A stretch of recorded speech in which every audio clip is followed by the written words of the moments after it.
दुनिया अपने अंत तक पहुंच चुकी है। 90% से भी ज्यादा इंसान पहले ही मॉन्स्टर बन चुके हैं, पर बाकियों के पास उनसे लड़ने की ताकत आ चुकी है। पर क्या हो जब जिस गॉडेस के लिए आप कितने टाइम से काम कर कर उसके दिए गए मिशन कर रहे थे, वही आपको धोखा देकर मार दे। परंतु धोखे के बावजूद भी चैन भाई को मौका मिला वापस पास में जाकर अपनी सभी की गई गलतियों को सुधारने का और इस गॉडेस से बदला लेने का। तो इस कहानी की शुरुआत में हम देखते हैं एक कैस्टल के सामने उड़ रही एक औरत को, जो कि किसी तरह की गॉडेस थी, एंड उड़ती हुई अपने सामने खड़े व्यक्ति को बताती है, वाइट डेमन सेंट चैन भाई, इस मिशन में तुम्हारी नाकामयाबी ने मेरा मूड बहुत ही ज्यादा खराब कर दिया है। एंड फिर वो गॉडेस बताती है कि उसके फेलियर की वजह से अब चैन भाई उसका कोई भी काम का नहीं था, इसलिए अब वो बस उसे मिटा देना चाहती थी। कि चैन भाई उसे बताता है, रुकिए लेडी गॉडेस ऑफ डार्कनेस, भले ही मैं इस मिशन में नाकामयाब हो गया हूँ, पर उसके पिछले हर एक मिशन में मैंने अच्छे से काम किया है। जिस पर वो गॉडेस हेलोइस बताती है कि छोटे मोटे इंसानों के पास कोई भी हक नहीं था उससे विश और भीख मांगने का, और वैसे भी अब वो उसे अंधेरे में ही मिटा देने वाली थी। एंड फिर अपने अजीब सा डार्क मैजिक का इस्तेमाल कर वो चैन भाई के नीचे की सारी जमीन तोड़ देती है। एंड गिरता हुआ चैन भाई सोच रहा था कि उसने इस गॉडेस के लिए 100 से भी ज्यादा टास्क पूरे किए थे, और अब बस एक फेलियर की वजह से वो उसे ऐसी मौत दे रही थी, बस सिर्फ एक ही वजह से, क्योंकि उसके लिए वो बस एक छोटा मोटा इंसान था। और अब चैन भाई अपनी इस मौत को एक्सेप्ट नहीं करना चाहता था। एंड फिर उस हमले से गिर कर वो एक जगह पर आ जाता है, और हम पाते हैं कि पिछले हमले की वजह से उसका आधा शरीर वैसे ही मिट चुका था। एंड अब इस रियलिटी को एक्सेप्ट कर वो बस पागलों की तरह हंस रहा था। एंड फिर उस गॉडेस को चुनौती देता वो चिल्लाता है, काली चुड़ैल हेलोइस, देखना मैं एक दिन तेरा क्या इंतकाम करूंगा। पर उससे पहले हेलोइस वहाँ पर आकर चैन भाई को और भी अंधेरे में डूब देती है। एंड वो अंधेरे में डूबता हुआ धीरे धीरे कर मिटना चालू हो जाता है, और अंततः वो बस इतना सोच रहा था, हर जगह एकदम अंधेरा है, क्या मुझे फिर से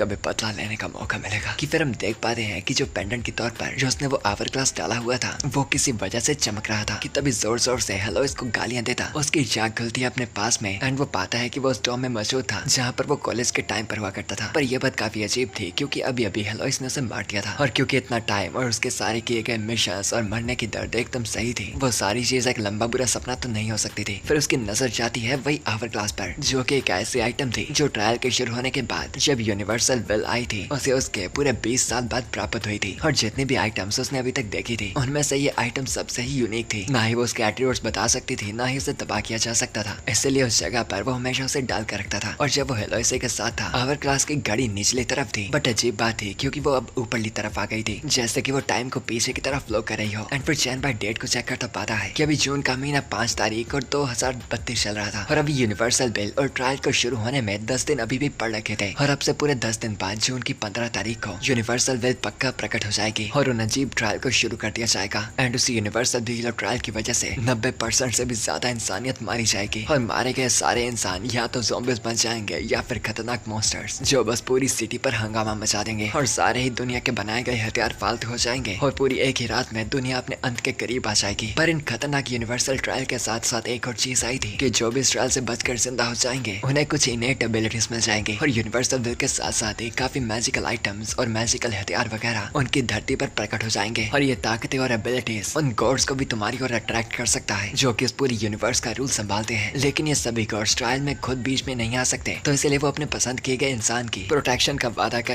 उन्हें अपनी ओर अट्रैक्ट करते हैं, जिससे वो इंसान उनके अंडर हो जाए। और चैन भाई भी अपनी पिछली जिंदगी के अंदर ताकतवर नहीं था, इसलिए काफी सारा पैसा भुगतान कर वो हेलोइस की कमांड के अंदर आ गया था। और अपने स्टेटस को और पक्का करने के लिए चैन भाई ने हर एक वो टास्क किया जो हेलोइस ने उसे कहा था, पर उसे लगा नहीं था कि हेलोइस उसे मार देगी, बस क्योंकि वो एक मिशन में फेल हो गया था। एंड फिर चैन भाई इंटरनेट में देखने लगता है कि ज़ॉम्बीज़ बनना तो अभी से शुरू हो गया था, और कुछ लोग तो फैल रही न्यूज को सीरियसली ले रहे थे और कुछ लोग बस उसका मजाक उड़ा रहे थे। एंड चैन भाई इन सभी न्यूज को पढ़ता कहता है, इस बार मुझे कुछ बिखर कर समय से पहले ही ताकतवर बनना पड़ेगा, ताकि मुझे किसी भी गॉड के नीचे रहने की जरूरत न पड़े, या फिर नहीं, मुझे इतना ताकतवर बनना पड़ेगा कि मैं इन गॉड्स तक की भी बराबरी कर पाऊं और हेलोइस को अपने पैरों तले कुचल सकूं। एंड उसकी पिछली जिंदगी के ट्रायल के शुरू होने के पूरे 10 साल बाद किसी ने अपनी इनेट एबिलिटीज को जल्दी ताकतवर करने का तरीका ढूंढ लिया था, और उसने ये बताया था कि ट्रायल के शुरू होने से 10 दिन पहले इनेट एबिलिटी शरीर में इफेक्टिव होना शुरू हो जाती है। एंड अगर कोई बंदा उन्हें डिस्कवर कर उन्हें अपने समय से पहले चालू कर पाएगा तो वो अपनी एबिलिटीज को जल्दी अपग्रेड कर सकता है। एंड चैन भाई की पिछली जिंदगी में उसके पास एक ई रैंक की वायरस रेजिस्टेंस इनेट एबिलिटी थी, एंड इस बार इस जिंदगी में वो समय से पहले ही अपनी एबिलिटी को जगाना चाहता था और उसे अपग्रेड करना चाहता था, और ताकि उसे इस बार अच्छी एबिलिटी मिले तो वो उसे ज़ॉम्बी वायरस का इस्तेमाल कर अपग्रेड करने की सोच रहा था। एंड यहाँ वो हॉस्पिटल आ चुका था, एंड ज़ॉम्बी बने पेशेंट के कमरे के बाहर वो एक डॉक्टर और नर्स को बातें करते पाता है, जो बात कर रहे थे कि ये ज़ॉम्बी वायरस बिल्कुल वैसी थी जैसी मूवीज में आती थी, पर अब पता नहीं कि वो इसका इलाज ढूंढ भी पाएंगे या फिर नहीं। एंड फिर उन दोनों के वहां से जाने के बाद हम देखते हैं कि चैन बाई उस ज़ॉम्बी वाले कमरे के अंदर आ जाता है एंड वहाँ पाता है एक ज़ॉम्बी आदमी को बंधा हुआ पड़ा हुआ जो कि अपने आप को पूरी छुड़ाने की कोशिश कर रहा था। एंड चैन बाई को अपनी वायरस एबिलिटी को पक्का करने के लिए उस ज़ॉम्बी वायरस का खून चाहिए था, इसलिए एक इंजेक्शन लेकर वो ज़ॉम्बी का खून निकाल लेता है एंड अब उसके ब्लड को अपने ब्लड के साथ मिक्स करने से डर तो रहा था पर ताकतवर बनने का उसके पास ये लोता रास्ता था। एंड अब इंजेक्शन भरकर वो वापस अपने कॉलेज रूम में आ जाता है जहाँ पर उसके साथ कुछ और उसके दोस्त रहते थे एंड वो पाता है कि उसके बाकी कलीग्स अभी घर पर नहीं थे एंड यही तो उसके पास परफेक्ट मौका था उस वायरस को टेस्ट करने के लिए। पर अगर उसकी थ्योरी गलत हुई तो वो पक्का यहाँ पर मारा जाएगा, पर फिर भी अगर उसे ताकतवर बनना है तो रिस्क लेना पड़ेगा क्योंकि पिछली जिंदगी में भी कमजोर ई रैंक की इनेट एबिलिटी की वजह से उसका प्रोग्रेस बाकियों से बहुत ही ज्यादा स्लो था। एंड फिर वो ज़ॉम्बी के ब्लड को अपने शरीर में इंजेक्ट कर लेता है एंड वो वायरस भी फटाफट उसके शरीर में फैलना चालू हो जाता है एंड चैन बाई बहुत ही ज्यादा दर्द से तड़पने लगता है एंड वहीं जमीन पर गिरकर बेहोश हो जाता है। एंड फिर हम उसे पाते हैं अपने कॉन्शियस में और उसे अपने सामने हेलोइस दिखाई दे रही थी जो कि चैन बाई को उसकी तरफ ही बुला रही थी और बता रही थी कि उसे इतनी दर्द को सहने की कोई जरूरत नहीं है एंड वो चुपचाप बस हार मान सकता है और उसके साथ इस अंधेरे में रेस्ट कर सकता है क्योंकि उसके मानने से एक छोटे मोटे इंसान इसी चीज के लायक हो सकते हैं। जो सुनकर गुस्से में चैन बाई चिल्लाता है, हेलोइस एक दिन देखना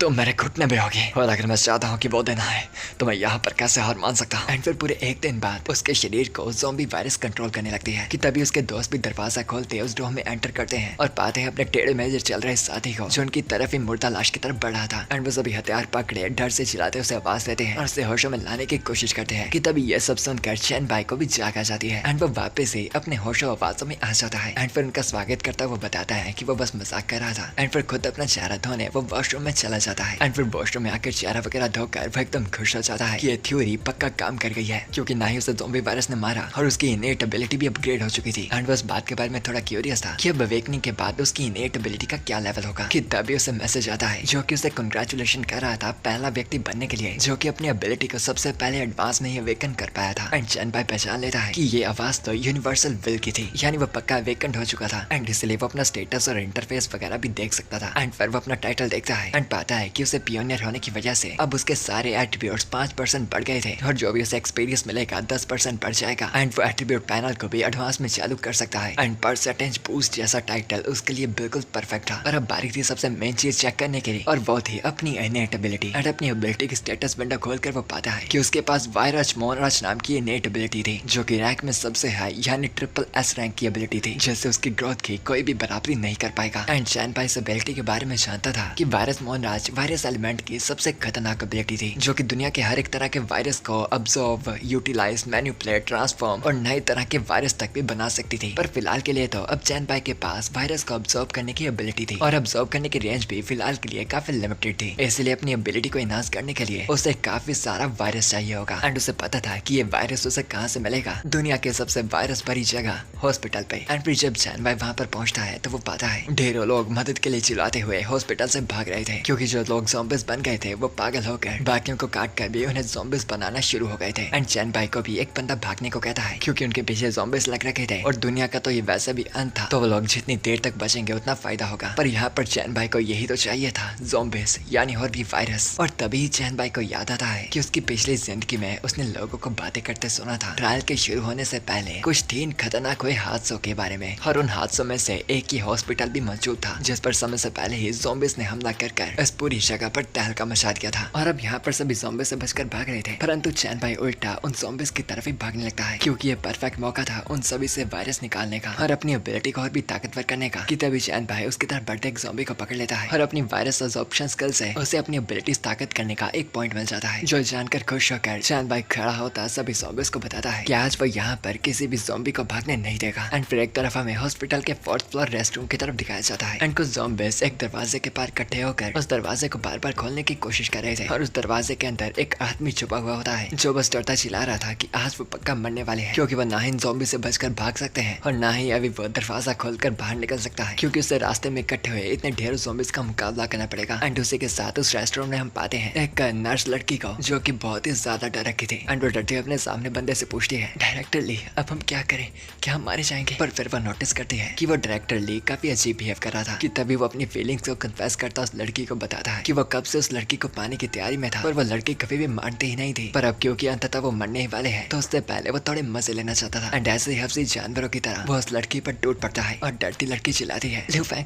क्या तुम पागल हो गए हो? आखिर तुम क्या बातें कर रहे हो और मुझसे दूर जाओ। एंड तभी उस रेस्टरूम की दीवार को तोड़कर वो ज़ॉम्बीज़ अंदर एंटर करने लगते हैं। एंड डरा हुआ डायरेक्टर ली बार बार चिल्ला रहा था कि वो मरना नहीं चाहता। एंड फिर वो उस लड़की का हाथ कसकर पकड़ लेता है, पर उसका प्लान उस लड़की को अपने साथ में लेकर भागना नहीं था, बल्कि वो उसे उठाकर ज़ॉम्बी की तरफ फेंकता है और अपने बचने के लिए उसे कवच की तरह इस्तेमाल करता है। एंड वो इतना डरा हुआ था कि वो फोर्थ फ्लोर से ही जंप पाने की तैयारी कर लेता है। तभी इससे पहले ही वो ज़ॉम्बी भी उसके पीछे भागता जाता है और उसे पकड़ते पकड़ते खुद गिर जाता है कि वो डायरेक्टली गिरने से बच गया था। पर अब इतना मुझे पता नहीं कि वो जिंदा भी था या फिर बेहोश। एंड फिर कुछ मिनटों बाद हम पाते हैं कि चैनपाई ने फोर्थ फ्लोर तक आते हुए अपने रास्ते में आए गए सभी ज़ॉम्बीज को क्लियर कर दिया था। एंड वहीं पर उसे वो लड़की भी गिरी दिखाई देती है, जो कि धीरे धीरे कर ज़ॉम्बी में तब्दील हो रही थी। जो देखता चैनपाई कहता है, ये लड़की तो मेडिकल स्टाफ की मेंबर है, पर लगता है किसी ज़ॉम्बी ने काट लिया है। पर इस लड़की की किस्मत अच्छी है कि अब तक पूरी तरह तब्दील नहीं हुई। एंड फिर चैनपाई उस लड़की का भी वायरस खींचकर उस लड़की को बचाने की कोशिश करता है। एंड शुक्रगुजार समय होने से पहले ही वो उसका सारा वायरस निकाल पाता है। एंड यहाँ पर चैनपाई को जल्दी करनी थी, क्योंकि मिलिट्री भी जल्दी आ जाएगी इस जगह को बंद करने के लिए। और वैसे भी चैनपाई को किसी ऐसे व्यक्ति की मदद चाहिए थी जो उसे इस हॉस्पिटल में लीड कर पाए, और क्योंकि वो लड़की नर्स थी तो उसके काम आ सकती थी। एंड फिर चैनपाई उस लड़की के अंदर बचा हुआ थोड़ा बहुत भी ज़ॉम्बी वायरस अच्छे से निकालने लगता है, सिर्फ ये जानने के लिए कि क्या वो एक ज़ॉम्बी को वापस ठीक कर सकता है। एंड कुछ पलों बाद ही उस लड़की की आंख खुल जाती है। एंड अब वो एकदम हैरान हो जाती है कि आखिर वो अब तक जिंदा कैसे बच गई। एंड फिर चैनपाई की तरफ देखकर वो उसे शुक्रिया करती है, क्योंकि शायद ज़ॉम्बी बनने के बाद भी उसे थोड़ा बहुत अपनी सिचुएशन के बारे में याद था। एंड चैनपाई उससे पूछता है, अजीब बात है, क्या तुम पूरी तरह बेहोश नहीं हुए थे? क्योंकि मुझे लगा था ज़ॉम्बी बनने के बाद एक व्यक्ति अपनी सराउंडिंग को नहीं देख सकता। जिस पर लड़की एग्री करती बताती है कि ऐसा था तो सही, पर उसे पता था कि क्या क्या हुआ था। एंड फिर चैनपाई उसे बताता है कि उसे उस लड़की की मदद चाहिए थी किसी चीज में, जिससे पहले वो शर्माती हुई बताती है कि वो मदद करने के लिए तो बिल्कुल तैयार है, पर अगर उसे कुछ अच्छे कपड़े मिल जाते जो लेस एक्सपोजिंग होते तो वो बात काफी बढ़िया होती, क्योंकि मेन जगह से तो उस लड़की के कपड़े पहले ही फट गए थे। पर चैनपाई उसे पकड़ता ले जाता बताता है कि उनके पास इन चीजों के लिए टाइम नहीं था। एंड फिर वो उस लड़की को उसे उस जगह पर ले जाने को कहता है जहाँ पर सबसे ज्यादा वायरस मौजूद हो। एंड फिर वो लड़की उसे लेबोरेटरी ले आती है, जहाँ पर हॉस्पिटल की सबसे ज्यादा वायरस मौजूद होती है, और यहाँ पर उन वायरस से रिलेटेड हर एक तरह के सैंपल्स भी मौजूद थे, जिन सभी को पाकर चैनपाई भी खुश था। एंड फिर वो वायरस को मिक्स करने लगता है एंड देन उसे अब्सॉर्ब भी। एंड ऐसे वायरस को इकट्ठा करते करते उसे उस वायरस के पॉइंट्स दबाकर मिल ही जा रहे थे, और उन वायरस को अब्सॉर्ब करने के बाद वो सोचता है ये वायरस का काम तो हो रहा है, और साथ ही मैं ज़ॉम्बी वायरस को ताकतवर कर सकता हूँ सभी वायरसेस को मिलाकर। और उसके पास अब इस तरह की वायरस एबिलिटीज थी, dark light virus, ancestor virus, DK virus, coxy virus, T virus etcetera. और वो सोचने लगता है कि फिलहाल के लिए उसे अपनी कौन सी ताकत को पॉइंट्स देकर सबसे पहले बढ़ाना चाहिए। एंड उसके दिमाग में पहले डार्क लाइट वायरस आती है, जो कि सभी एट्रीब्यूट्स को 10 गुना बढ़ा देती है, और सेल्फ हीलिंग एबिलिटी भी 200 गुना बढ़ जाती है। एंड ये डार्क लाइट वायरस वैसे भी डिवॉर और रिवॉल्व होने में सबसे माहिर थी, कि तभी वो लड़की चैनपाई को बताती है, देखो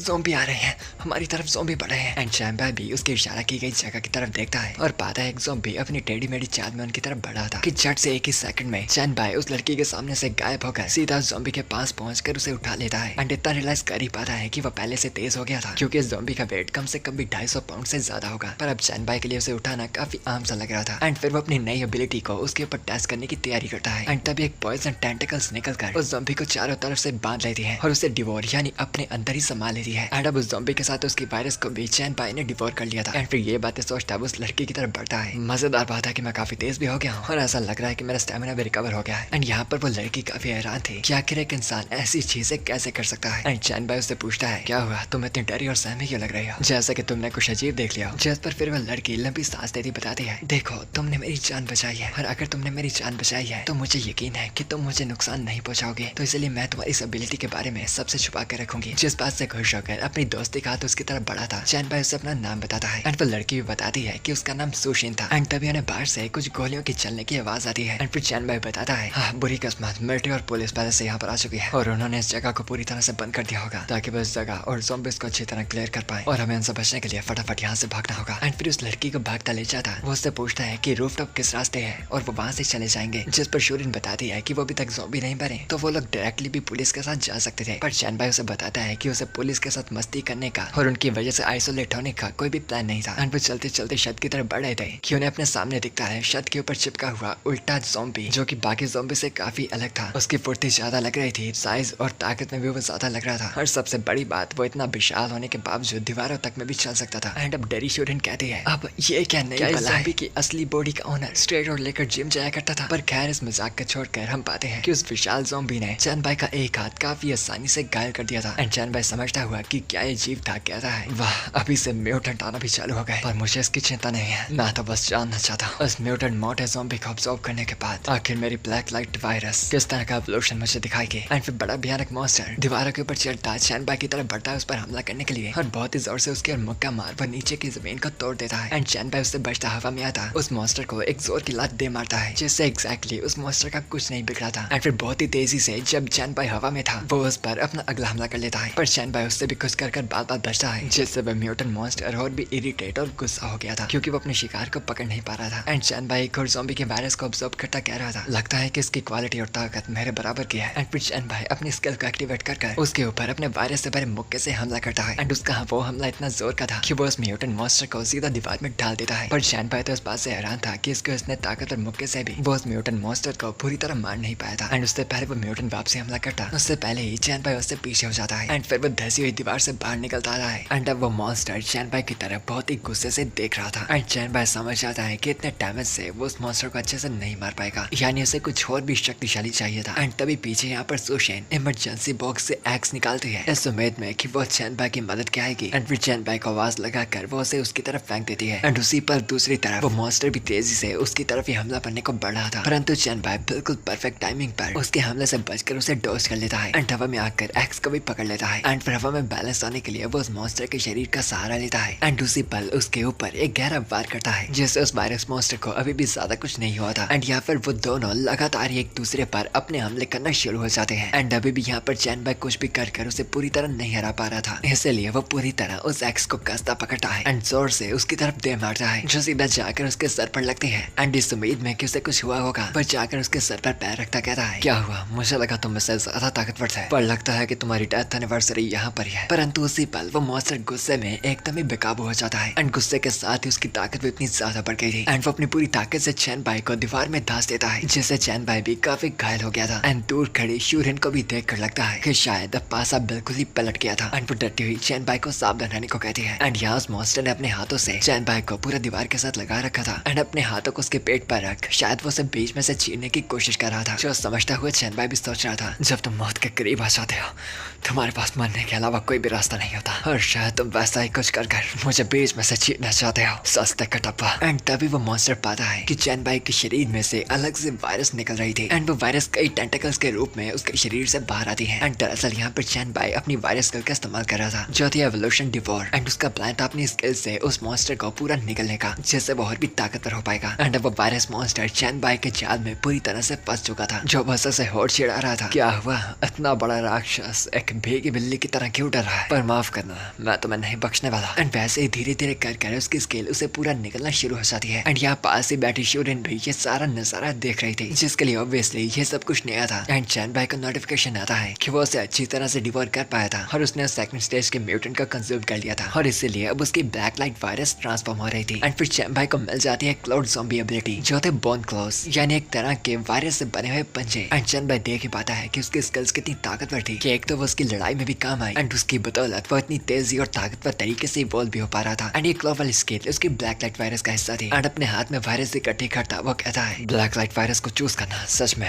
बहुत ही ज्यादा बेस्ट चॉइस थी। एंड कुछ समय बाद वो पाते हैं कि वहाँ पर मिलिट्री भी इकट्ठी हो गई थी। एंड वहाँ पहुंचकर वो चैन भाई एंड शोरन को पाते हैं। एंड इस बात से सावधान होकर कि वो भी ज़ॉम्बीज ना, मिलिट्री वाले उन दोनों को ही अपने हाथ ऊपर करने को कहते हैं, और अगर उन्होंने कोई भी गलत हरकत की तो वो यहीं पर उन्हें ज़ॉम्बीज समझकर शूट कर देंगे। एंड फिर वो 3 तक का काउंटडाउन शुरू कर देते हैं कि उससे पहले यहाँ पर चैन भाई शोरन को उठाकर बता रहा है, हमें यहाँ से जाना होगा, यहाँ पर बहुत ही ज्यादा खतरा है। एंड ये जानकर कि चैन भाई का यहाँ पर रुकने का कोई इरादा नहीं था, मिलिट्री भी उसे शूट करने का ऑर्डर दे देती है। एंड वो सभी चैन भाई की तरफ गोलियां चला देते हैं। एंड शोरन चैन भाई को बताती है कि आगे उन्हें यहाँ से कहाँ जाना था एंड कैसे कर वो रूफ टॉप तक पहुंचेंगे। एंड यहाँ पर मिलिट्री की काफी बुलेट चैन भाई को लग रही थी, जिससे डरते शोरन भी बताती है, चैन भाई तुम्हें इतनी गोलियां लग चुकी है, तुम आखिर ठीक कैसे रहोगे। जिस पर चैन भाई बताता है कि वो इतना जानता है, पर शोरन को इन गोलियों की कोई भी चिंता करने की जरूरत नहीं है, क्योंकि अब ये गोलियां भी उसके ऊपर ज्यादा इफेक्टिव नहीं थी। एंड रूफटॉप का दरवाजा तोड़कर वो वहाँ पहुंचकर शोरन से पूछता है कि उसका घर यहाँ से कहाँ पड़ता है। एंड वो भी उसे अपनी जगह की सारी डिटेल्स दे देती है, जो उसे एग्री करता चैन भाई बताता है कि अब वो वहीं पर जाने वाले हैं। एंड फिर बहुत ही तेजी से उठता हुआ वो वहाँ से कूद जाता है। एंड देन टाइम बाद वो उस अपार्टमेंट तक आ जाते हैं। एंड उसे अंदर लाती वो उसे बताती है, चैन भाई बाथरूम उस तरफ है, चलो मैं तुम्हारे साथ चलती हूँ और तुम्हारे घावों को भी बांध देती हूँ। जिस पर चैन भाई बताता है कि गोलियां उसके शरीर के अंदर भी नहीं गई थी, और उसके घाव तो पहले से ही हील हो चुके थे। जिस पर शोरिन अब भी बताती है कि चाहे घाव जैसे भी हो, एक नर्स होने के नाते उसका फर्ज था उन्हें देखने का। जिस पर वो भी मान जाता है एंड फिर वो दोनों ही साथ में वॉशरूम आ जाते हैं एंड उसके शरीर को देखते हुए वो बताती है कि चाहे उसके घाव हील हो चुके हो, अभी तक थोड़े थोड़े घावों के निशान वहाँ पर मौजूद थे और साथ ही उसकी पेट का घाव जो था वो अभी तक पूरा ठीक भी नहीं हुआ था एंड 24 घंटे उसका ध्यान कहाँ पर था आप समझ ही पा रहे होंगे। जिस पर चैन भाई उसे बताता है, शोरन तुम्हें क्या लगता है अगर मैं तुम्हें खा लूं तो क्या मैं जल्दी ठीक हो जाऊंगा? तो क्या ख्याल है, अपने आप को सैक्रिफाइस करना चाहोगी? जिस पर शर्माती हुई वो बताती है कि वो जानती है कि चैन भाई उसे नहीं खाने वाला, क्योंकि अगर उसे ऐसा करना होता तो वो पहले ही कर लेता। एंड नल्ले सिपाहियों, मैं जानता हूँ आपका ध्यान कहाँ पे है, please focus on the story. कि तभी चैन भाई उसके पूरा करीब आकर उसे कहता है, तुम जानती हो मैंने तुम्हें पहले क्यों नहीं खाया? क्योंकि तब का माहौल सही नहीं था, पर अब तो मैं उस चीज को करने के लिए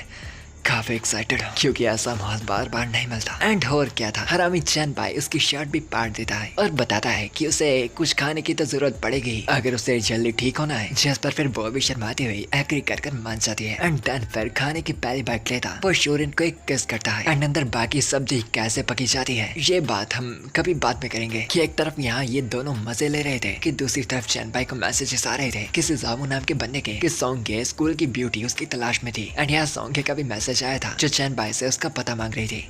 एंड फिर हम टाइम बाद चैन भाई को देखते हैं कहीं जाते हुए एंड वो ये बातें सोच रहा था कि ये अजीब हादसे जो जियांगचैंग में हुए थे ट्रायल के शुरू होने से पहले, ये सील्ड हॉस्पिटल, सबुरपाम की बॉम्बिंग और खूंखार मॉन्स्टर्स का हमला, मुझे इन तीनों ही चीजों के बारे में अभी तक कुछ ज्यादा नहीं पता, क्योंकि ट्रायल के आने से पहले क्या क्या हुआ है इसके बारे में मेरे पास अभी भी काफी कम इन्फॉर्मेशन है। एंड भविष्य में भी ज्यादातर लोगों को इसकी परवाह नहीं थी कि चीजें कैसे शुरू हुई और क्यों हुई। एंड अब ये फालतू बातें सोचकर उसके सच में सर दर्द होने लगती है। एंड फिर वो सोशन को कॉल करता बताता है कि उसने खाने के लिए कुछ खरीद लिया था तो वो जल्दी वापस आएगा। एंड सोशन उसे बताती है कि दो लोग चैन भाई की तलाश में आए थे एंड ये बता रहे थे कि सॉन्ग जी क्योंग उसे मिलना चाहती है। एंड फिर चैन भाई को डोर के बाहर देखते बताती है कि उन लोगों के हुलिये से तो वो अच्छे बंदे नहीं दिख रहे थे और शायद हो सकता था कि वो लोग स्कैम वाले हों, क्योंकि सॉन्ग जी क्योंग जो लेडी थी वो जियांगचैंग जगह की क्वीन थी एंड उसे समझ नहीं आ रहा था कि वो स्कैम वाले लोगों को कैसे भगाए। पर चैन भाई उसे बताता है कि वो लोग पक्का स्कैम वाले नहीं है एंड सोशन को बस उन्हें बाहर इंतजार करने को कहना है एंड वो भी बिल्कुल वैसा ही करती है। एंड तभी अपनी कॉल हिस्ट्री चेक करता हमें चैन भाई से पता चलता है कि सॉन्ग जी क्योंग जो लेडी थी वो उसके क्लासमेट सॉन्ग जी की माँ थी एंड इसलिए तब से सॉन्ग जी उसे बार बार मैसेज भेज रही थी। एंड चैन भाई कहता है सॉन्ग जी श्योंग ने सोशन के घर का पता भी लगा लिया सिर्फ मुझे ढूंढने के लिए, तो मतलब पक्का वो मेरे बारे में कुछ ना कुछ तो जानती है, तो लगता है कि उसे जाकर मिलना ही सबसे बेस्ट रास्ता रहेगा। एंड फिर उसके गार्ड्स के साथ वो सॉन्ग जी श्योंग के अड्डे पर आ जाता है जो कि एकदम अमीरों का अड्डा था एंड जिस लेडी से वो मिलने जा रहा था उसे जियांगचैंग की क्वीन माना जाता था। और ट्रायल्स के शुरू होने के बाद चैन भाई को भी याद था कि सॉन्ग जी श्योंग के पास एक ए लेवल का टैलेंट आ गया था जिससे वो अपनी ताकत को बढ़ाती चली जा रही थी। एंड चैन भाई की पिछली जिंदगी में ये औरत ऐसी औरत थी जिसे सिर्फ वो निचले लेवल से ही देख सकता था, पर इस पर ऐसा कुछ भी नहीं था। एंड हम सॉन्ग शीशियों को देख पाते हैं जो बिल्कुल भी किसी की माँ तो नहीं लग रही थी। एंड चैन भाई का फैसला था उसे अपनी साइड करने का एंड अगर उसने ऐसा कर लिया तो वो ट्रायल से पहले काफी और चीजें कर पाएगा। एंड फिर चैन भाई से मिलते वो बताती है चैन भाई तो तुम आ गए, माफ करना तुम्हें ऐसे बुलाने के लिए, पर मुझे कोई और रास्ता नहीं मिल रहा था। जिस पर चैन भाई उससे पूछता है कि उससे तो प्रॉब्लम नहीं है, बट आखिर उसकी जैसी जियांगचैंग की क्वीन उससे क्यों मिलना चाहती थी। जिस पे सॉन्ग उसके करीब आती है उसे पकड़ती उसे बताती है कि उसकी बेटी घर से भाग गई थी ये बताकर कि चैन भाई जियांगचैंग हॉस्पिटल गया था, पर उसके बाद वो उसे कांटेक्ट नहीं कर पा रही थी एंड इसलिए उसकी बेटी ने चैन भाई को ढूंढने के लिए उसकी मदद मांगी थी। एंड उसने चैन भाई को पहले खुद से मिलने के लिए इसीलिए बुलाया क्योंकि वो देखना चाहती थी कि आखिर किस तरह का आदमी था जो उसकी बेटी को भी अपनी इतनी ज्यादा चिंता करवा सकता था। पर चैन भाई उसे साफ साफ बताता है मुझे फालतू में आगे पीछे बातें करने की आदत नहीं है, तो आंटी सॉन्ग मुझे साफ साफ बताओ कि आपकी असली वजह क्या है। जिस पर वो भी सीधी सीधी बात करने को मान जाती है और फिर चैन भाई को उसे उसका बनने को कहती है और अगर उसे बाय चांस उसकी बेटी भी पसंद है तो वो उसके साथ भी अपना चक्कर चला सकता था एंड उससे कोई प्रॉब्लम नहीं बल्कि वो उल्टी खुश होगी। जिस पर चैन भाई उससे पूछता है पर आखिर ऐसी बात क्या है जो आप मुझे अपनी तरफ करना चाहते हैं, मुझे इतना समझ नहीं आ रहा। जिस पर आंटी सॉन्ग साफ बताती है कि आखिर चैन भाई की हॉस्पिटल की परफॉर्मेंस देखने के बाद आखिर कौन बंदा उसके प्यार में ना गिरे। यानी आंटी सॉन्ग को किसी तरह पता था कि हॉस्पिटल में क्या हुआ था एंड वो कहता है कि मुझे अभी भी अच्छी तरह से याद है कि मैंने हॉस्पिटल के सभी सर्विलेंस कैमरास और पावर सप्लाई तोड़ दिए थे, तो आखिर आपको इतना कैसे पता है और आपने मुझे इतनी जल्दी कैसे ढूंढा। जिस पर आंटी बताती है कि वो भी कोई छोटी खिलाड़ी नहीं है क्योंकि मॉनिटरिंग रूम के टाइम तक तो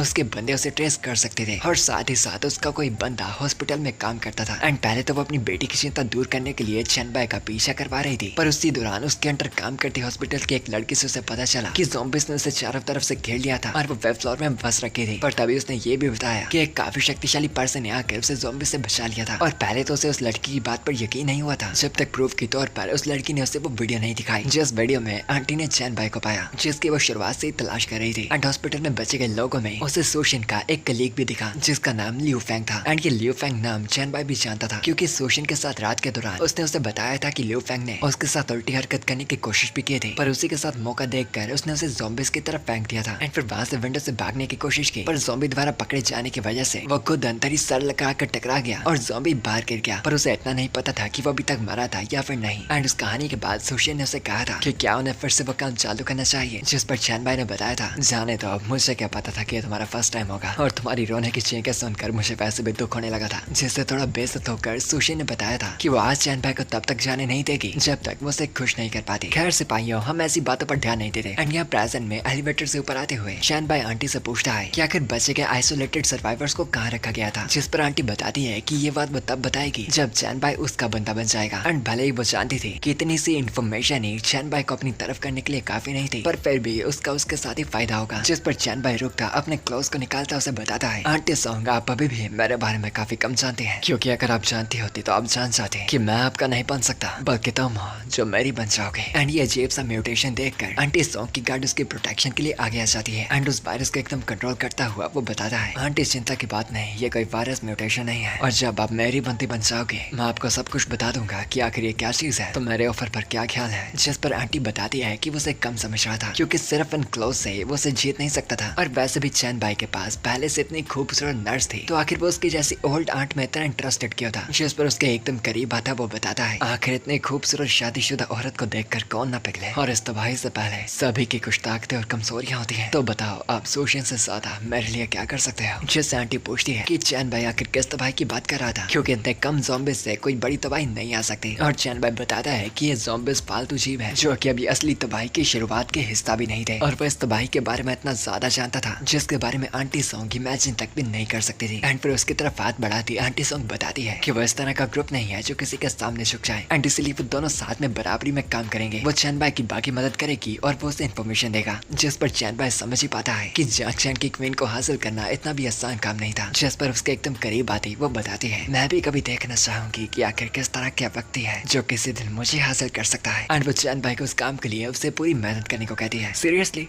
आंटी तेरी शादी हो चुकी है। खैर फिर हम देखते हैं कि तभी उन सभी को करीब से ही गन शॉट्स की आवाज सुनाई देती है, यानी मामला पानी और भी बिगड़ चुका था। एंड उस डायरेक्शन से गन्स की आवाज सुनकर आंटी सॉन्ग बताती है कि पिछली रात जियांगचेन मिलिट्री रीजन के कैप्टन जियाओ ने आकर उनके साथ बातचीत की थी, और उस जगह पर अपने लिए थोड़े वेयरहाउस को लिया था ताकि वो हॉस्पिटल से भागे हुए ज़ॉम्बीज और वहाँ के सर्वाइवर्स को एक आइसोलेशन एरिया पर रख पाए। एंड एक गोलियों की आवाज भी पक्का वहीं से थी, मतलब कि वहाँ पर कुछ ना कुछ तो गलत हुआ था, और वहाँ पर 30 के आसपास ही सिर्फ ज़ॉम्बीज थे जिन्हें स्टोरेज में बंद कर रखा था, और वो चलने के लायक तक भी नहीं थे, और उन्हीं से प्रोटेक्शन के लिए काफी सारी आर्मीज वहाँ पर इकट्ठा थी, तो आखिर गलत क्या हो सकता था। एंड यहाँ चैन भाई सोच रहा था लो टेम्परेचर अभी इतना भी ज्यादा नहीं है, और मुझे लगा नहीं था कि ज़ॉम्बीज का तहलका इतनी जल्दी से इतना ज्यादा बढ़ने लगेगा, और शायद इन लोगों को इतना पता भी नहीं होगा कि ठंडे माहौल में रहने से ज़ॉम्बीज म्यूटेशन के चांस बढ़ जाते हैं। और उसे अपनी पिछली मेमोरीज का वो केस याद आता है, वो था सबुरबन कोल्ड स्टोरेज का, यानी पिछली जिंदगी के जो हादसे के बारे में उसे ज्यादा नहीं पता था, वो इसी करीबी जगह पर घटा था। एंड फिर चैन भाई उन सभी को बताता है कि उन्हें वहाँ पर देखने जाना होगा कि आखिर मामला पानी क्या था। एंड वहाँ उस वेयर हाउस की तरफ हम देखते हैं एक बहुत ही बड़ा म्यूटेटेड ज़ॉम्बी उन सभी सोल्जर्स पर हमला कर रहा था, एंड आर्मी वाले अपनी पूरी कोशिश कर रहे थे उसे रोकने की, पर ना ही उस म्यूटेटेड मॉन्स्टर के ऊपर गोलियों का असर हो रहा था, ना ही बॉम्ब्स का। एंड अब गुस्से में उसका शरीर तो और भी अजीब होने लगता है, एंड हम देखकर ही समझ पाते हैं कि वो सभी साथ में रखे गए ज़ॉम्बीज आपस में मिलकर म्यूटेट हो गए थे। एंड फिर हम सोल्जर्स के सुप्रीम कमांडर कैप्टन जिया को देखते हैं, जो बताता है कि हमारे हथियार भी इससे ज्यादा नुकसान नहीं पहुंचा पा रहे, तो सभी ही लोग ग्रुप्स में इकट्ठे हो जाओ और तब तक टिकने की कोशिश करो जब तक बाकी साथी हमारे नहीं आते। कि तभी वहाँ पर आंटी सॉन्ग भी आ जाती है और कैप्टन जिया को बताती है अपने आदमियों को फालतू पर उस म्यूटेंट पर हमला ना करने को, एंड उससे बस पीछे रहने को। पर कैप्टन जिया बताता है कि आर्मी जानती है कि ऐसी चीजों का कैसे सामना करना है, जिस पर आंटी सॉन्ग बताती है कि बस मीट माउंटेन से बड़े क्रिएचर को नहीं मार सकती, और वो बस अपने सभी सोल्जर्स को उसकी तरफ भेजकर उनकी जिंदगियों को कुर्बान कर रहा था, और उससे अच्छा था उसे अपने सोल्जर्स को कहना चाहिए वहाँ के एम्प्लॉयज को और बाकी हॉस्पिटल आइसोलेशन पे रखे गए सर्वाइवर्स को बचाने को और उन्हें फटाफट यहाँ से बाहर ले जाने को। पर कैप्टन शिहाब बताता है कि उनके सामने ये पहाड़ी जैसा मॉन्स्टर कोई स्लो नहीं था, और उससे पहले वो बाकियों को भगाते वो मॉन्स्टर उन्हें मार देगा। पर सॉन्ग बताती है कैप्टन शिहाब जैसा मैंने कहा है बस वैसा करो, और उस मॉन्स्टर की चिंता करने की जरूरत नहीं है क्योंकि एक व्यक्ति है जो उसे संभाल लेगा। हम उसी लेडी को देखते हैं जिसने हॉस्पिटल में चैन भाई को कैमरा में शूट किया था, और उसका नाम लूली था, एंड वो माउंटेन म्यूटेंट मॉन्स्टर उसे मारने ही वाला था, पर उससे पहले चैन भाई वहाँ पर आकर अपने क्लॉज से उस विशाल मॉन्स्टर के हमलों को रोक लेता है। एंड यही मौका देखते आर्मी के बंदे भी लोली को उठाकर वहाँ से ले जाने लगते हैं। एंड चैन भाई कहता है, मोटे काफी ताकत है तुझमें, अभी अभी तेरे मक्के से मेरा हाथ टूट सकता था। एंड वो देख ही पाता है कि वो म्यूटेंट मॉन्स्टर सच में काफी ताकतवर था। एंड वो मॉन्स्टर चैन भाई पर अब अपने दूसरे हाथ से हमला करने वाला था, पर अपने पॉइजन क्लॉज के सहारे चैन भाई उसके हाथ को बहुत ही तेजी से काट कर आगे को बढ़ाता है। एंड वो बड़ा म्यूटेंट मॉन्स्टर एकदम घायल होकर चिल्लाने लगता है। एंड गुस्से में बस चैन भाई को ऐसे देखता है कि जैसे फाइनली उसे कोई बराबरी का टक्कर देने वाला मिल गया हो। एंड यहाँ दूर से ये नजारा देखता हुआ कैप्टन जियाओ आंटी सॉन्ग से पूछता है, बस सॉन्ग के इस बात का क्या मतलब हुआ?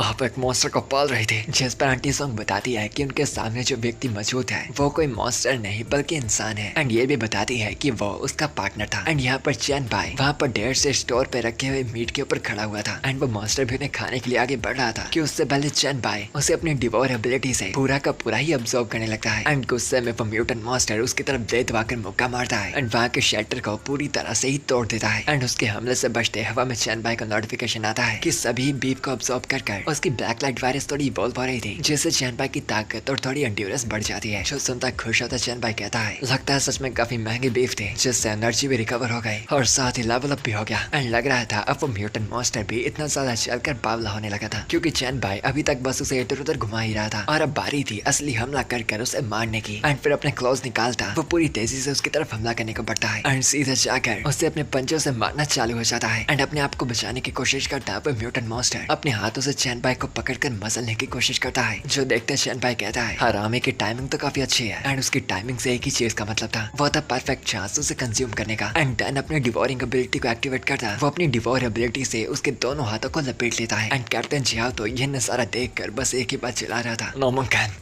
ऐसा बिल्कुल नहीं हो सकता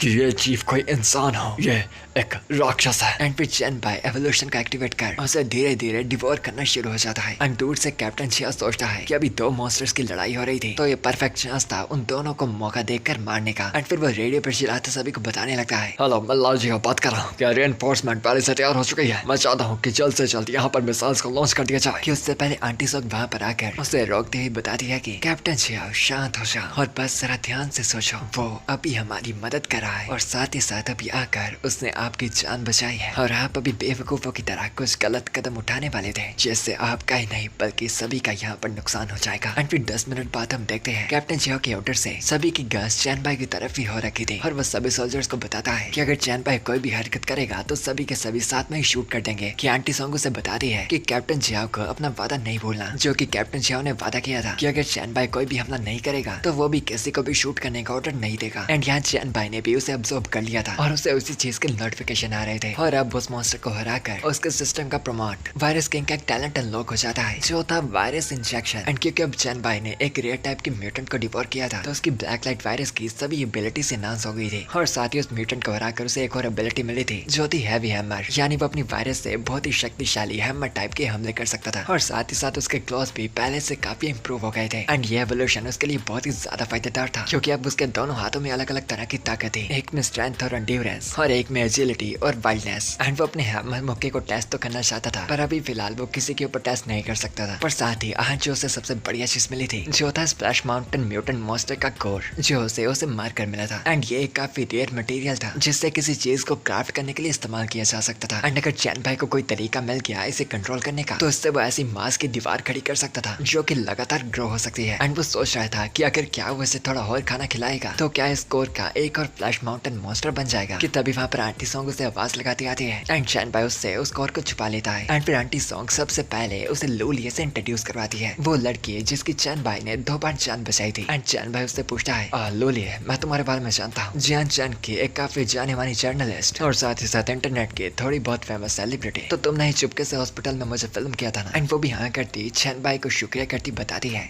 जी हाँ वो मैं ही थी और आपने मुझे पहले भी एक बार बचाया था और आज फिर से, जिस बात की मैं आपकी एकदम शुक्रगुजार हूँ। जिस बात को कोइंसिडेंस कहकर चैन भाई लोलिया से पूछता है कि क्या लोलिया ने उसे इस फ्लैश माउंटेन को मारते वक्त रिकॉर्ड किया था या फिर नहीं, जिस पर लोलिया बताती है, जी हाँ मैंने रिकॉर्ड किया था क्योंकि मेरी प्रोफेशनल हैबिट है, पर अगर आप चाहते हैं तो मैं वो डिलीट कर सकती हूँ। जिस पर चैन भाई बताता है कि उसे वो डिलीट करने की तो जरूरत नहीं है, पर बस लोलिया को उसे किसी को भी सेंड नहीं करना, क्योंकि चैन भाई को बाद में उस वीडियो से थोड़ा काम था। कि तभी कमांडर जियाओ भी वहाँ पर आ जाता है एंड चैन भाई को बताता है, मिस्टर चैन भाई हमारे मिलिट्री डिस्ट्रिक्ट के कमांडर हुआंग चाहते हैं कि आप अपने बारे में सब कुछ उन्हें समझा दें कि आखिर आप ये क्या चीज है और आपने ये कैसे किया। एंड यहाँ पर चैन बाई को कमांडर हुआंग का नाम अभी तक याद था, हुआंग शिंगचू, एक ऐसा नाम जिसे उसके लिए भुलाना काफी मुश्किल था। ट्रायल्स के आने के बाद उसने कमजोर एफ्रिकन लोगों के साथ जबरदस्ती की थी और उन्हें पिग्स और डॉग्स की तरह इस्तेमाल किया था एंड बस अपने मतलब के लिए उन सभी कमजोर लोगों का फायदा उठाया। एंड पहले चैन बाई भी उन लोगों में से एक था जो तड़पा और भूखा था और उसे ढंग का खाना तक भी नहीं मिल पा रहा था एंड इसलिए उसने वहाँ से भागने का सोचा एंड फिर वो जियांग चैंग को छोड़कर चला गया था। एंड फिर चैन बाई आंटी सोंग से पूछता है कि क्या उसे खुद जाकर उसे सब कुछ समझाने की जरूरत पड़ेगी, जिस पर आंटी सोंग चिंता ना करने को बताकर उसे कहती है कि चैन बाई को कुछ भी जाकर बताने की जरूरत नहीं क्योंकि वो खुद इस सभी चीज को हैंडल करने वाली थी। जिस बात से चैन बाई भी खुश हो जाता है एंड वो कमांडर आंटी सोंग को कहता है, वो सोंग आप समझती होंगे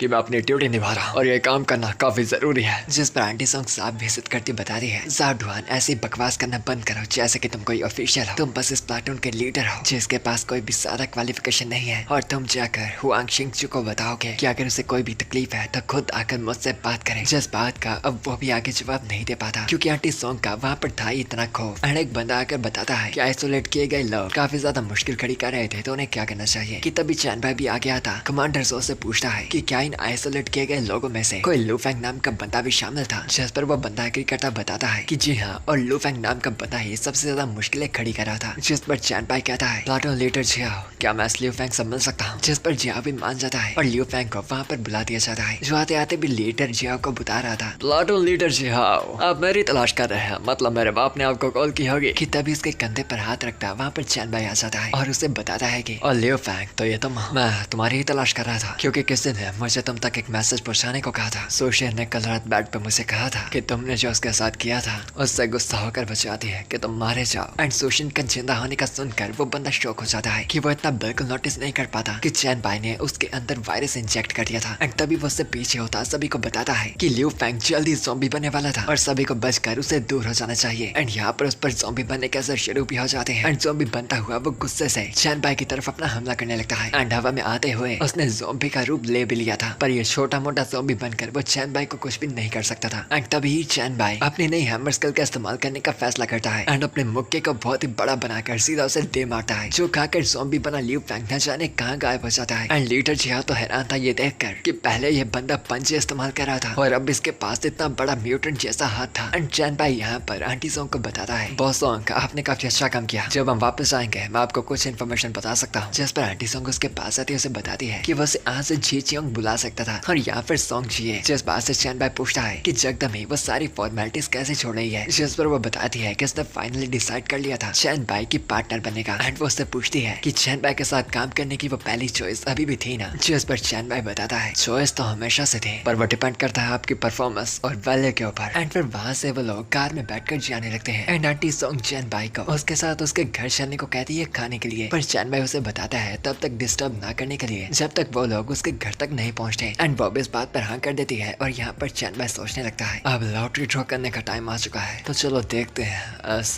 मीट माउंटेन मॉन्स्टर को हराने के बाद क्या अच्छे रिवॉर्ड्स मिले हैं। एंड फिर वो अपने इन्वेंटरी को खोलकर अंदर मौजूद सारा सामान देखता है एंड वहाँ 2 स्किल्स बुक्स मौजूद पाता है। एंड पहली स्किल थी रैम्पेज ब्लडलस्ट जो कि 10 मिनट तक सभी एट्रीब्यूट्स को 3 गुना बढ़ा देती है, पर उसके बाद उसका 1 दिन का कूल डाउन था और कूल डाउन के बाद सभी एट्रीब्यूट्स 50% कम हो जाएंगे जो स्किल चैन बाई के लिए बिल्कुल भी काम की नहीं थी। और दूसरी थी मसल एनहांसमेंट जिससे मसल मास की ताकत बढ़ जाएगी। एंड ये स्किल भी चैन बाई के लिए ज्यादा काम की नहीं थी क्योंकि जितना उसे अच्छे से याद था जिसने स्किल को उसकी पिछली जिंदगी में इस्तेमाल किया था वह सभी मसल फ्रीक बन गए थे जिनका दिमाग और फ्लेक्सिबिलिटी कम हो गई थी। एंड भले ये दोनों स्किल्स उसके काम की नहीं थी पर ट्रायल के अर्ली स्टेजेस में ये दोनों ही काफी वैल्यूएबल थी तो अंततः इनका भी कहीं ना कहीं इस्तेमाल तो हो ही जाएगा। एंड तभी चैन बाई को याद आता है कि मेट माउंटेन मॉन्स्टर को मारने का रिवॉर्ड 6 गोल्ड कॉइंस था जिससे वो ग्रुप चैट बना सकता था। एंड इस ग्रुप चैट के सहारे वो ट्रायल के शुरू होने से पहले एक अच्छा फाउंडेशन तैयार कर सकता था और उसकी पिछली जिंदगी में बाद के स्टेजेस के फैक्शन काफी कॉम्प्लिकेटेड थे और जो रिश्ते शुरुआती स्टेजेस में बने थे वो सबसे बेस्ट थे। एंड फिर कॉइंस को डालने के बाद चैन बाई की तरफ ऑप्शन आता है ग्रुप का नाम सिलेक्ट करने का। एंड चैन बाई अपने ग्रुप का नाम 001 डालता है और अपने मन में लॉइस को कहता है, लॉइस मैं वाइट टेम्परल सिटी को फिर से बनाऊंगा और उसे एक डिवाइन किंगडम की तरह तैयार करूंगा और लॉइस तुम मेरे किंगडम के सबसे निचले हिस्सा बनकर रहोगे। एंड फिर 3 घंटे बाद वो लोग सोंग जीचियों के घर पर आ जाते हैं and aunty song chain by से जानकारी पाकर कह रही थी तो तुम्हारा मतलब इन कॉस्मिक ट्रायल में 90% से ज्यादा लोग मॉन्स्टर्स बन जाएंगे जिनके ऊपर कोई भी तरह का हथियार काम नहीं कर सकता और हर लोग इवॉल्व पूरे जियांग चैंग में उसकी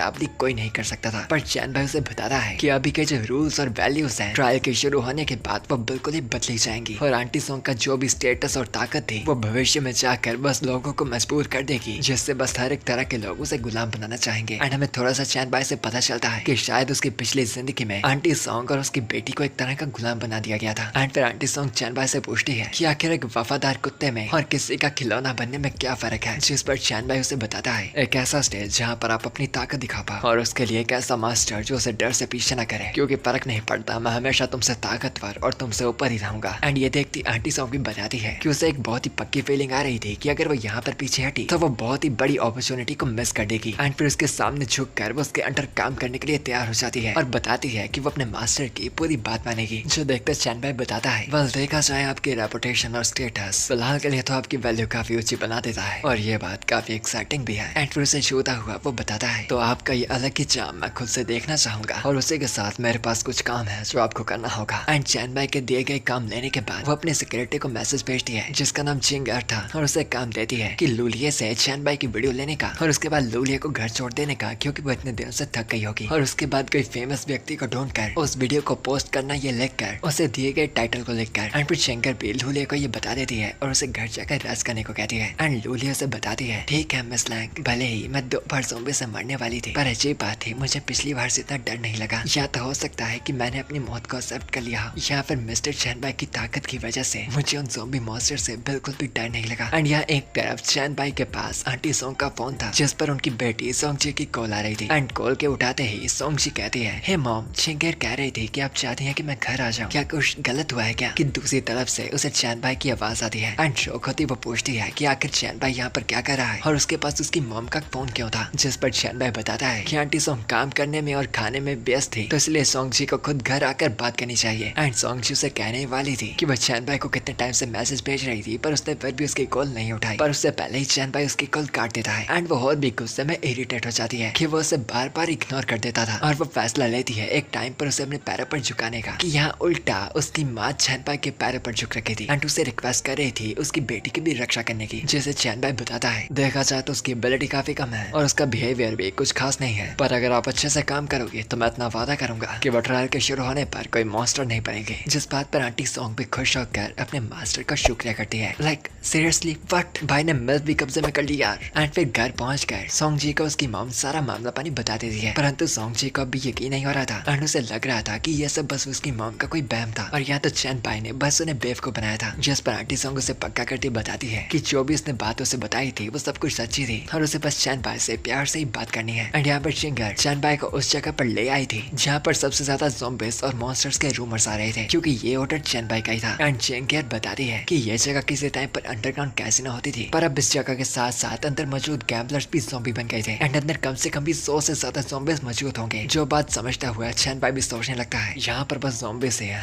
वैसे भी उस मीट मॉन्स्टर को मारना काफी मुश्किल का काम था एंड वैसे भी इस छोटी मोटी जगह में कुछ भी होता है यह बात जल्दी लोगों तक नहीं फैलने वाली। एंड चैन भाई चिंगर से पूछता है कि वो हर एक जगह पर गई जहाँ पर ज़ॉम्बीज़ और मॉन्स्टर्स के रूमर्स थे, पर आज जाकर क्या उसे बस यही जगह मिली, जिस पर वो भी हाँ बताती है। एंड यहाँ पर चैन भाई सोच रहा था लगता है कि कोई और भी है जो ज़ॉम्बीज़ को कलेक्ट कर रहा है और जिस जगह पर वो ज़ॉम्बीज़ को रखता है वो ज़ॉम्बी स्लॉटर हाउस होगा और मिलिट्री वाले के कुछ से ज्यादा ज़ॉम्बीज़ रखने की हिम्मत नहीं होगी, पर कोई व्यक्ति ऐसा है जो हर एक ज़ॉम्बीज़ को और मॉन्स्टर्स को कलेक्ट करना चाहता है। क्या ये कोई उत्सुक एडवेंचरर है या फिर कोई मेरे जैसा बंदा जिसके पास इन्फॉर्मेशन है? जो भी हो काफी मजेदार बात है। एंड यहाँ पर हम देख पाते हैं कि यहाँ पर चैन भाई के साथ उसके सारे साथी आ रखे थे, चिंगर, आंटी सोंग, सोंग जी, लुइले और सुशेन। वेट, सारी लड़कियां क्यों हैं? शुरुआत में हम देखते हैं चिंगर चैन भाई को उस जगह पर ले आई थी जहाँ पर कई ज़ॉम्बीज़ को बंद कर रखा था एंड एकदम वायरस खींचने के लिए एक्साइटेड हुआ। वो अपने सामने के दरवाजे को खोलने को कहता है एंड उसके ऑर्डर पर आंटी सोंग के आदमी भी उस बड़ी फैक्ट्री से का दरवाजा खोल देते हैं और दरवाजे के खुलते ही अंदर से भूखे ज़ॉम्बीज़ बाहर आते हैं जो बस एकदम बावलों की तरह टूट पड़े थे एंड वो सभी के सभी ज़ॉम्बीज़ मिलकर सबसे पहले सीधा बढ़ने लगते हैं चैन भाई की तरफ, जो की उनके लिए काफी गलत डिसीजन था। एंड फिर चैन भाई उसकी तरफ तेजी से आते एक ज़ॉम्बी को जोर की लाते मारता है जैसे वो बहुत ही दूर जाकर गिरता है एंड ये नजारा देखती हुई सुशिन इस चीज को रिकॉर्ड कर रही थी और सॉन्ग चीज से बहुत ही डर गई थी। एंड यहाँ पर चैन बाई ज़ॉम्बीज को पकड़कर उनसे वायरस अब्सॉर्ब कर रहा था और अब उसे 300 से भी ज्यादा ज़ॉम्बीज को मारकर उसे सिस्टम द्वारा कंग्रेचुलेट किया जाता है ज़ॉम्बी हंटर टाइटल पाने के लिए। और इतने ज़ॉम्बी को स्ले करने के बाद उसके सभी एट्रीब्यूट्स 5 गुना बढ़ जाते हैं और ज़ॉम्बीज पर करने जाने वाला डैमेज 5 गुना बढ़ जाता है। और ज़ॉम्बी क्लास वायरस से उसे 500 सैंपल्स भी मिल जाते हैं जिससे वो वायरस पॉइंट का इस्तेमाल कर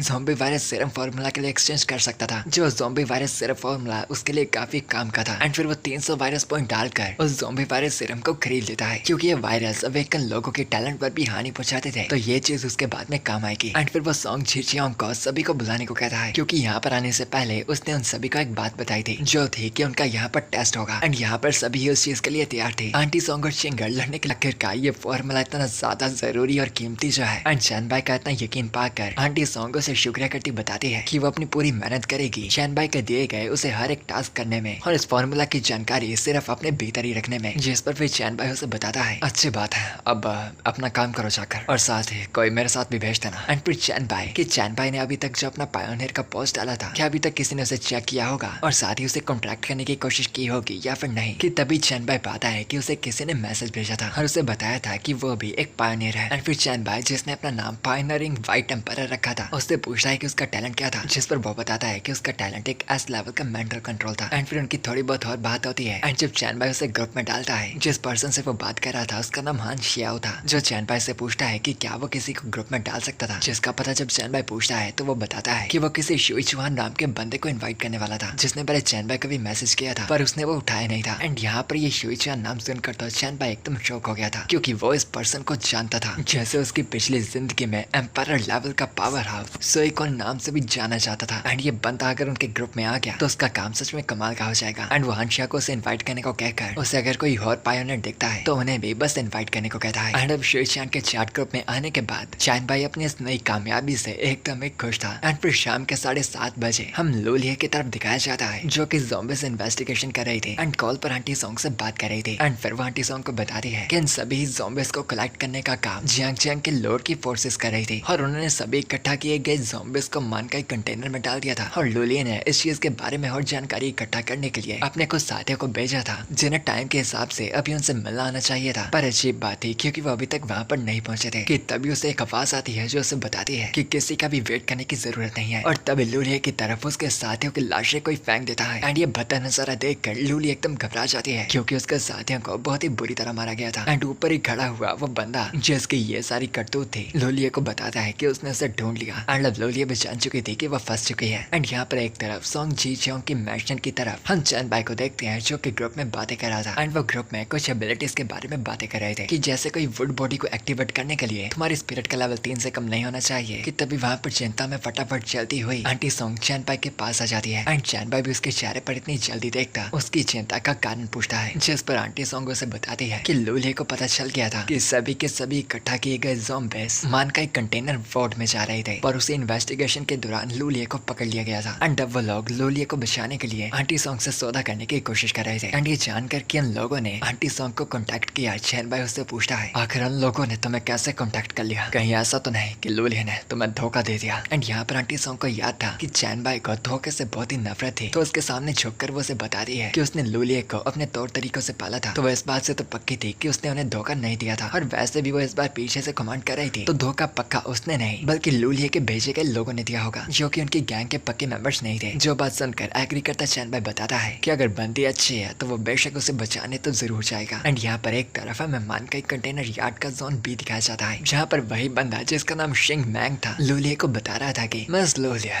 लगता है कि तुम्हारा एटीट्यूड बहुत ही ज्यादा है और तुम इस सिचुएशन में भी अपना मुंह बिल्कुल नहीं खोलना चाहती, पर एक बात याद रखो, मैं सॉन्ग जी चोंग की थोड़ी बहुत रिक्वेस्ट करता हूँ, इसलिए मैंने तुम्हें अभी तक हाथ नहीं लगाया। और अगर वो यहाँ पर आ जाती है सौदा करने के लिए तो तुम आज से मेरी साथी बन जाओगे, वरना और क्या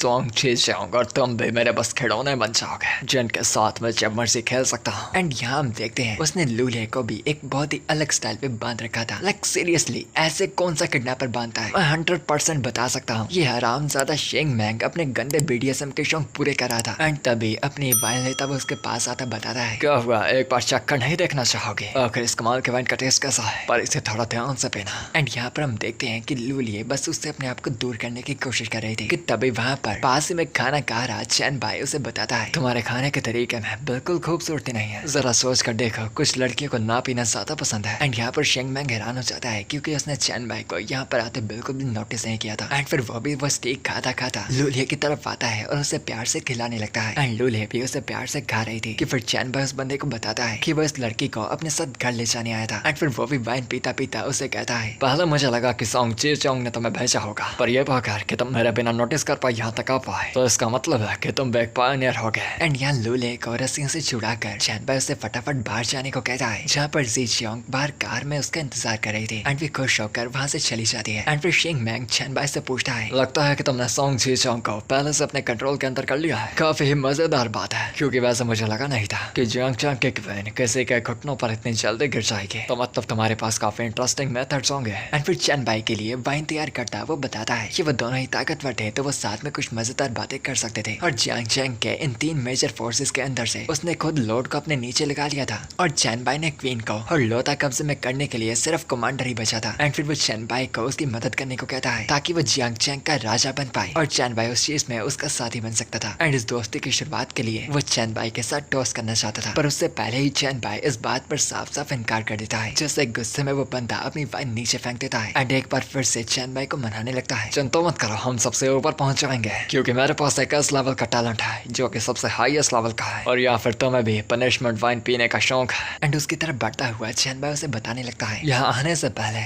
मैं एक बात देख पाया हूँ कि तुम लौते ज़ॉम्बिस को कलेक्ट ही नहीं कर रहे बल्कि उन ज़ॉम्बिस का इस्तेमाल कर जिंदा लोगों को भी ज़ॉम्बिस बना रहे हो। तुम्हारे जैसे ताकतवर एबिलिटी वाले लोग खतरा है जिनका पहले मरना ही बेहतर है, और वैसे भी तुम मेरे काम के बिल्कुल भी नहीं आने वाले। ये लगातार ताकतवर होने वाला टैलेंट था और इतना शक्तिशाली टैलेंट भी सिर्फ एस लेवल का था और चैन बाई के पास एक ट्रिपल एस का था, तो वो देखना चाहता था कि इन टैलेंट्स में कितना कर फर्क होगा क्योंकि उसके मारने से रेयरिटी ही नहीं बल्कि टैलेंट का काम क्या था ये भी डिपेंड करता था। एंड वो चैन बाई से उसका भी टैलेंट पूछता है जिस पर बेशक चैन बाई उसे नहीं बताता। एंड उसे अपने क्लॉज बाहर निकालते वो जान पाता है कि शेंग मैंग का टैलेंट पक्का फिजिकल लड़ाई में ही बेहतर होगा। एंड फिर अपने एट्रीब्यूट्स को और भी बढ़ाने के चक्कर में शेंग मैंग पूरी तेजी से चैन बाई की तरफ हमला करने के लिए बढ़ता है। एंड उसकी तेजी और क्लॉज का जवाब देने के लिए चैन बाई भी अपने पॉइजन क्लॉज को बाहर निकालता है और उसके वार के पूरी टक्कर देता है। एंड ये देख कर कि चैन बाई न जाने कहां से एक मैजिकल तरह के क्लॉज को अपने शरीर से बाहर निकाल पाया था, जिससे उसे लगता है कि चैन बाई के पास शेप शिफ्टिंग टैलेंट था। एंड फिर खुद वो एक स्किल का इस्तेमाल करने लगता है जिससे शायद उसकी ताकत और भी बढ़ रही थी। एंड फिर पूरी ताकत से वो फिर से उसके ऊपर टूट पड़ता है। एंड फिर इस बार ताकत का जवाब ताकत से देने के लिए और साथ ही इसको शेप शिफ्टिंग एबिलिटी के बारे में और भी बेवकूफ बनाने के लिए चैन बाई अपने हैमर एबिलिटी का इस्तेमाल करता है एंड जोर से उसके आई के मुक्के पे मार देता है और उन दोनों के ताकतवर हमलों से वहाँ की पूरी जमीन धीरे धीरे टूटने लगती है। चैन बाई का टैलेंट शेप शिफ्टिंग था। एंड फिर चैन बाई की बातों को फालतू मानकर वो उसे अपने से थोड़ा दूर फेंकता है एंड चैन बाई काफी दूर जाकर गिरता है। जो देख शेंग मैंग कह रहा था उसकी ताकत फिजिक और एजिलिटी सबके सब मुझसे कम के,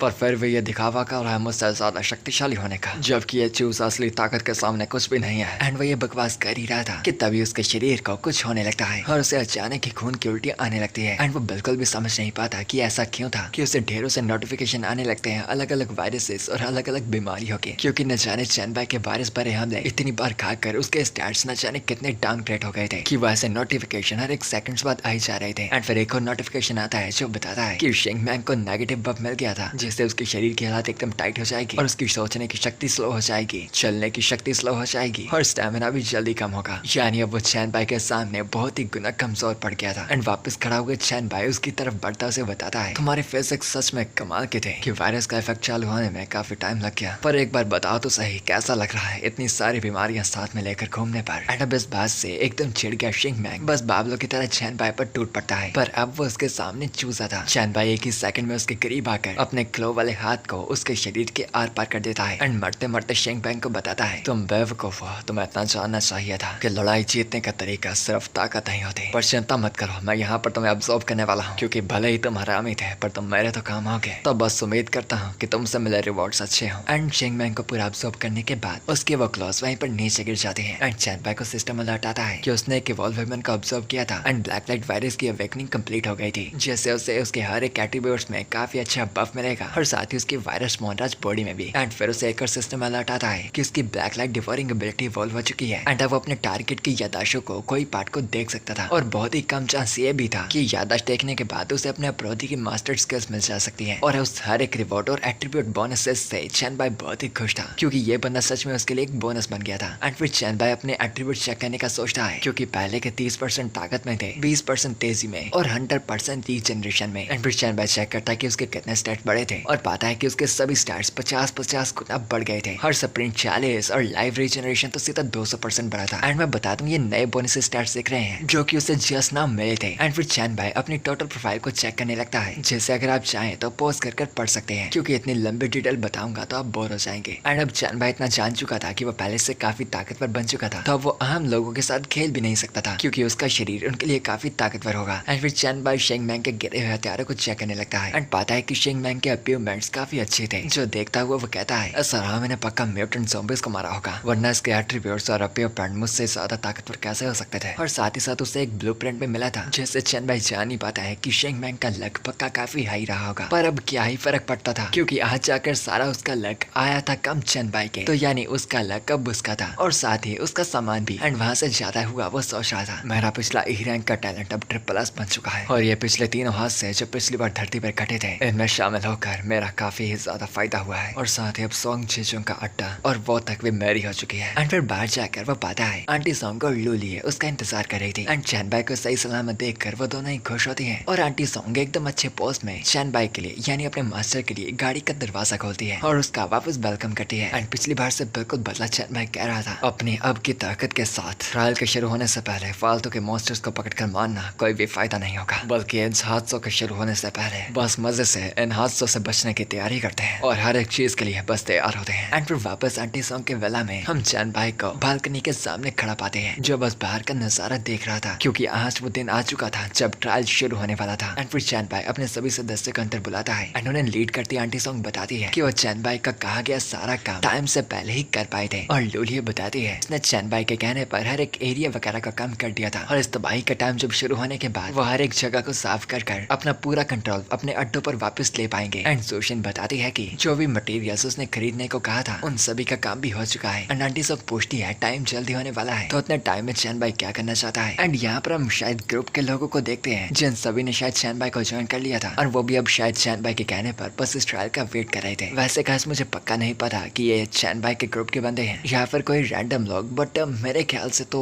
ग्रुप के ही हैं, क्योंकि वो चार्ट भी कर रहे थे और एक्सेट्रा। वेल जो भी हो फिलहाल के लिए तो ग्रुप के ही मान लेते हैं, क्योंकि वरना इनको इस डिजास्टर के बारे में कैसे ही पता होता, जो कि सिर्फ चैन भाई को ही पता होना चाहिए था। तो पक्का चैन भाई ने ही उन्हें बताया था, जो सभी ही इस आने वाले ट्रायल के लिए नर्वस थे। एंड फिर यहाँ पर चैन भाई अपने हैरम को अपनी टोली को आकर बाहर का नजारा देखने को कहता है, क्योंकि ये वो टाइम था जो भविष्य में हिस्ट्री के तौर पर जाना जाएगा। वो टाइम जब सभी ही शांति का अंत हो गया था एंड डिजास्टर को चालू होने में भी बस कुछ सेकंड्स पड़े थे। एंड डरी ही सॉन्ग जी शुआंकर से कहती है कि उसे काफी ज्यादा डर लग रहा है। एंड ऐसा नहीं था कि सॉन्ग जी अकेली घबराई थी, बल्कि बाकियों ने भी अपना मन पक्का कर रखा था, बट वो सभी डर रखी थी। एंड फिर वो बचे कुछ 2 सेकंड्स भी खत्म हो जाते हैं और डिजास्टर चालू हो जाता है और इस दुनिया का अंत भी। आसमान लाल हो चुका था, हर एक जगह तबाही फैली लग रही थी। एंड इस पूरी दुनिया की तबाही को देखकर एक लोता बंदा चैन भाई सिर्फ बिल्कुल शांत था, जो कि कब से बस इसी टाइम के लिए तैयार हो रहा था। एंड फिर ये एपिसोड पर अंत का माहौल छाने लगा था। लोग मॉन्स्टर्स बन कर एक दूसरे पर हमला कर रहे थे, कुछ तो एक दूसरे को मार रहे थे और कुछ स्लाइम्स मॉन्स्टर तो अपनी शक्तियों से मजे ले रहे थे। और जो भी इंसान इस ट्रायल पे शुरू होने पे मॉन्स्टर नहीं बने थे, उनके पास शक्तियां आ गई थी इवॉल्व होने की। और इवॉल्व हुए इंसानों के पास चैन भाई की तरह इनेट एबिलिटीज आ जाएंगी, जैसे वो एक्सपीरियंस इकट्ठा कर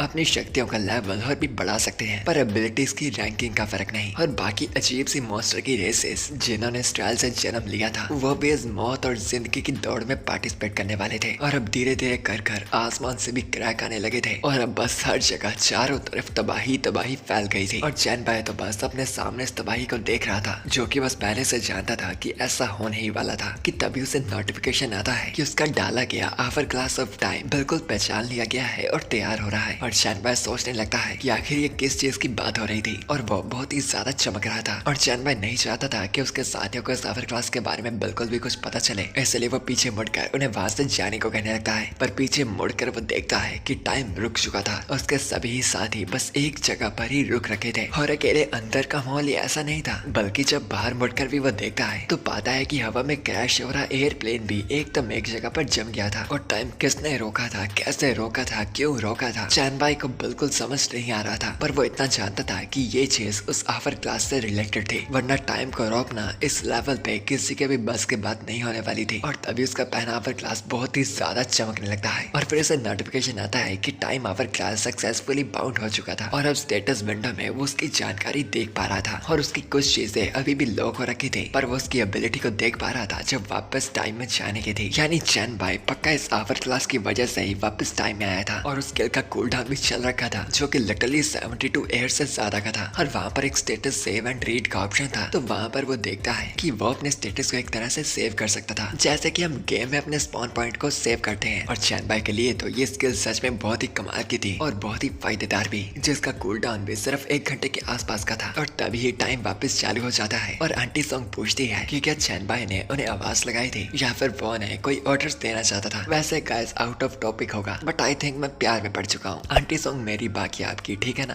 मजाक कर रहा हूँ। फिर चैन भाई उसे बताता है, हाँ मैंने तुम्हें आवाज इसीलिए लगाई थी, अभी जाकर हमारे वाला की सेफ्टी को पक्का करो, जितनी जल्दी हो सके उतनी जल्दी जाकर देखो कि वो सुरक्षित तो है ना, और ये रात बहुत ही खतरनाक होने वाली है, तो हर एक को अलर्ट पे डाल दो और विला के एरिया को जितनी जल्दी हो सके साफ करने की कोशिश करो। और चैन भाई के ऑर्डर्स को सुनकर वो तीनों के तीनों ही मान जाती हैं और अपने काम के लिए रेडी हो चलती हैं। और अगले दिन सोंग जी चोंग के विला में हम देखते हैं कि वहाँ पर बहुत से मॉन्स्टर्स और ज़ॉम्बीज आ रखे थे और चैन भाई के साथ मौजूद यहाँ पर आंटी सोंग अपने मिले हुए मेथड्स आइस टैलेंट का इस्तेमाल करती है, जो कि एस लेवल का था, जो कि काफी अच्छा टैलेंट था, जिसके इस्तेमाल से ऑफेंस, डिफेंस, पावर और मेंटल स्ट्रेंथ भी बढ़ाई जा सकती थी। और आंटी सोंग यहाँ पर अपनी स्किल इनसाइड क्रिस्टल का इस्तेमाल करती है, जिससे वो अपने टारगेट के एट्रीब्यूट्स को देख सकती थी और टाइम के हिसाब से जितनी उसकी मेंटल स्ट्रेंथ बढ़ती जाएगी, इस एबिलिटी का काम और स्टैट्स भी उतने बढ़ जाएंगे। और अब वो अपने सामने मौजूद ज़ॉम्बी के स्टैट को अच्छे से देख पा रही थी और उसकी वीकनेस को भी, जो कि उसके सर पर थी। और वो जानती थी कि चैन भाई पहले इससे ताकतवर ज़ॉम्बी से निपट चुका था, तो ये ज़ॉम्बीज तो कुछ भी नहीं होंगे। और एक ही झटके में काफी तेजी से आकर वो उसकी वीकनेस पर हमला कर उसके सर को धड़ से अलग कर देती है। और वहीं विला की एक तरफ बहुत से ज़ॉम्बीज अभी भी अंदर की तरफ बढ़ रहे थे, पर उनके पीछे ही चिंकर खड़ी मौजूद थी, जिसके पास अब एक असासिन का टैलेंट था, जो कि ए लेवल का था। और इस असासिन के टैलेंट के साथ उसकी सांसें और चलने की आवाज को भी डिटेक्ट करना बहुत ही मुश्किल था और उसकी ताकत और सेंसिटिविटी बढ़ चुकी थी। और शैडो में 30% एजिलिटी थी और पहले हिट में किए गए टारगेट पर 100% अटैक स्पीड बढ़ जाएगी। और अपनी बहुत ही तेजी से वो एक एक कर फटाफट उन सभी ज़ॉम्बीज को मार देती है। और क्योंकि वो पहले से ही बॉडीगार्ड का काम करती थी, तो वो इस चीज में बिल्कुल निडर और एक्सपीरियंस थी। और विला में जो भी गार्ड्स घायल होते थे, उन्हें फटाफट तेजी से शोशिन के पास लाया जाता था, जिसके पास high speed recovery B level का टैलेंट था, जिससे वो सभी को फटाफट हील कर रही थी और साथ ही उन्हें बाद में लड़ने के लिए थोड़ा स्टेमिना भी मिल रहा था। और फिर यहाँ पर एक तरफ चैन भाई लोलिया की तरफ आता है और पूछता है कि क्या चीजें एकदम सही चल रही है, जिस पर वो भी हाँ करती बताती है कि क्योंकि चैन भाई ने पहले से अरेंजमेंट्स कर ली थी, तो उनके पास पहले ही सभी टेरिटरी और लोग मौजूद थे और अभी तक कोई भी एक्सीडेंट नहीं हुआ था और उनका काम एकदम परफेक्ट जा रहा था। कि फिर चैन भाई उसे बताता है कि उसके पास निपटाने के लिए कुछ और जरूरी काम था, तो वो बाकी का काम उन पर छोड़कर जा रहा था। और फिर एक बहुत ही ऊंची से छलांग लगाकर वो वहां से उठता हुआ गायब हो जाता है। पर मुझे शक हो रहा है कि उसने ये जानबूझकर किया, आप तो समझते ही होंगे क्यों कह रहा हूँ। और यहाँ वह तेजी से चलता हुआ वो जियांगचान की माउंटेन रोड की तरफ बढ़ा था, क्योंकि डोम्सडे ट्रायल के अर्ली स्टेजेस में ये काफी मुश्किलों वाला काम था, क्योंकि गाड़ियां और गोलियां वगैरह इस्तेमाल नहीं हो पा रही थी, क्योंकि मॉन्स्टर्स के सामने वो तो कुछ भी नहीं थी। पर अब तो चैन भाई की खुद की स्पीड गाड़ियों से ज्यादा थी। और डोम्सडे के पहले दिन उसने जियांगचांग सिटी यूनिवर्सिटी के आसमान में कुछ अजीब से साइन देखे थे और उसे काफी ही टाइम लगा था उन साइन का मतलब समझने में, पर वो पछतावा उसकी पिछली जिंदगी का था और इस बार वो उस मौके को गंवाना नहीं चाहता था। और फिर वो फटाफट जियांगचांग यूनिवर्सिटी में पहुंच चुका था और वहां पहुंचकर उसे जितने ज़ॉम्बीज मिले थे, उसने उसे ढेर कर उनसे वायरस को निकाल लिया था। और वही आसमान में वो देख पा रहा है कि वो साइन अभी भी वहीं पर मौजूद था, जिसे देखकर वो कह रहा था ये ऐसा साइन है जिसे भविष्य में जाकर सभी इवॉल्वर्स देखना चाहेंगे। ये ऐसा साइन है जिससे पता चलता है कि भगवान का अवतार यहाँ पर आ रखा है और यही कहीं पर मौजूद है। और फिर चैन भाई भी उधर उधर फिरता उसे ढूंढने लगता है कि तभी से रोकती हुई उसे एक आवाज आती है जो उसे बताती है कि ट्रायल के अर्ली दिनों में उसने कभी भी चैन भाई जैसा इतना ताकतवर आदमी नहीं देखा और वो एक मर्चेंट था। तो अगर चैन भाई चाहता था तो वो उसके साथ कुछ बिजनेस कर सकता था, जिस पर चैन भाई भी खुश होता हुआ एग्री हो जाता है और बताता है कि उसके साथ बिजनेस कर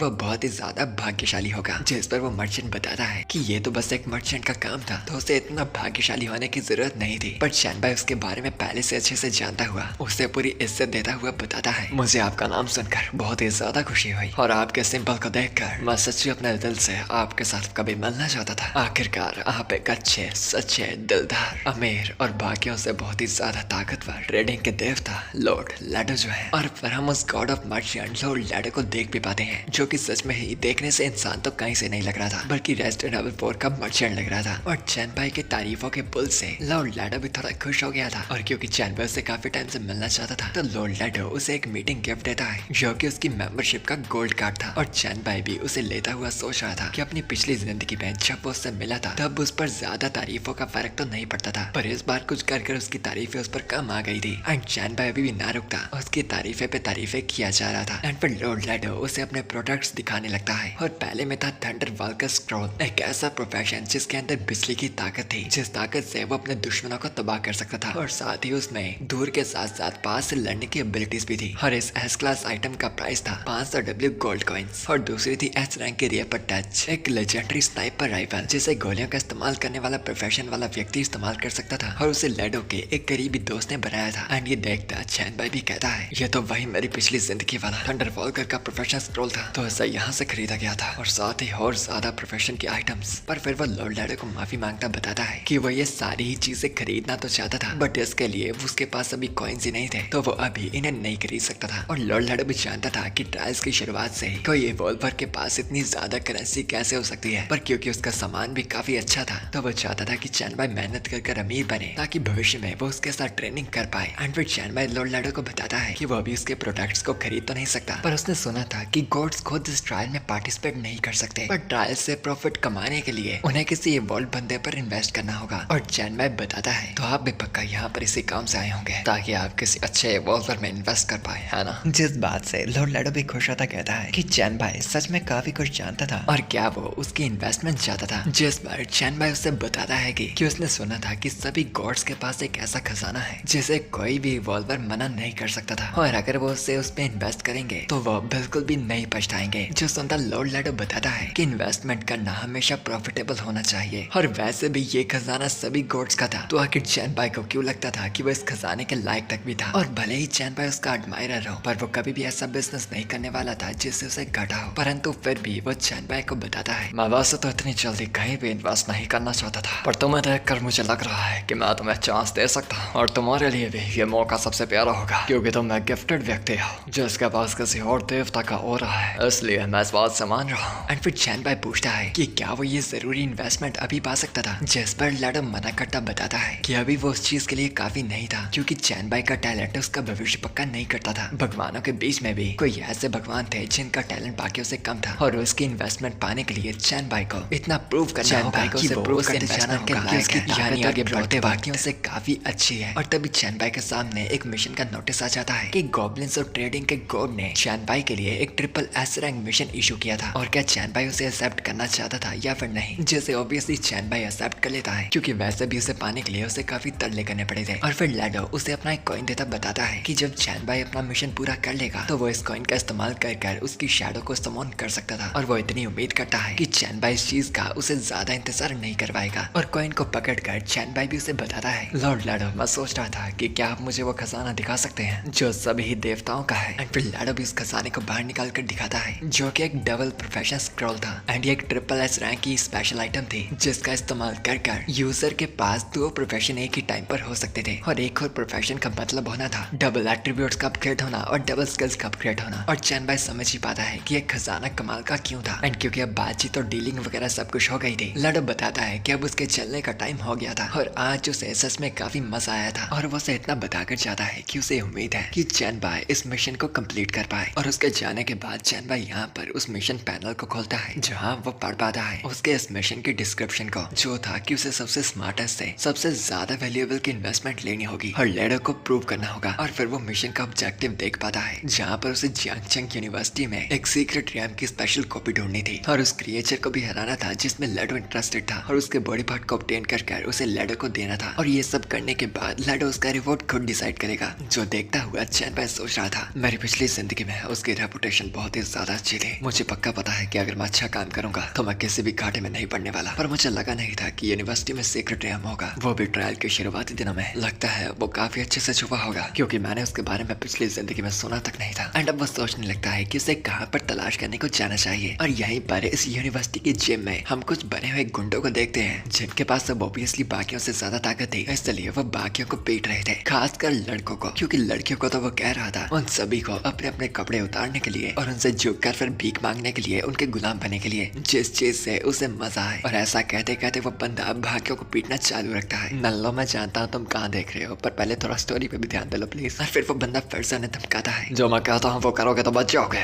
वरना क्या बंदरों की तरह के कर काटाऊंगा। पर बाकी आदमी चिल्लाते कहते हैं कि चाहे कुछ भी हो जाए वो उस गैंडे की बात नहीं मानने वाले थे। जिस पर अपनी ताकत को उन्हें दिखाता वो बताता है कि अगर वो लोग इतना मरना ही चाहते हैं तो वो भी उन्हें मौत देने से पीछे नहीं हटेगा, पर जो मौत वो देगा वो बहुत ही दर्दनाक होगी। कि तभी उसकी ही साथी आकर बताती है कि वो हद को ज्यादा ही पार कर रहा था और उसे जो भी करना था थोड़ा सा लिमिट पर रहकर करना चाहिए था, क्योंकि अंततः वो थे तो सब इंसान ही ना। एंड इस बात से वो गैंडा टॉम चिढ़ जाता है और अपनी ही साथी को यानी उस लड़की को ही एक बहुत जोर का थप्पड़ दे मारता है, जैसे वो बहुत ही दूर लिटरली दीवार को तोड़ कर जाकर गिरती है। एंड अब उसकी ये ताकत देखकर बाकी तो और भी डर गए थे कि ये गैंडा तो सच में और भी ताकतवर था। कि तभी चैन भाई भी वहां तक पहुंच गया था, जो आता ही उस गैंडे टॉम से पूछता है, तो तुम फॉरनर लगते हो और क्या तुम ही वो गैंडे हो जिन्हें सबको मारा है। और वो भी ये जानकर कि वो उससे कमजोर स्टूडेंट्स थे। और टॉम भी खुशी खुशी इस बात पर हाँ करता है, क्योंकि उसके लिए बस एक और बकरा उसकी तलवार के नीचे आ रहा था। पर तभी चैन भाई अचानक अपनी पूरी तेजी से उसके सामने आ जाता है, जो गैंडे टॉम ने बिल्कुल एक्सपेक्ट नहीं किया था। और वो उस पर रिएक्ट तक भी नहीं कर पाता कि चैन भाई ने अपने क्लोज से वार कर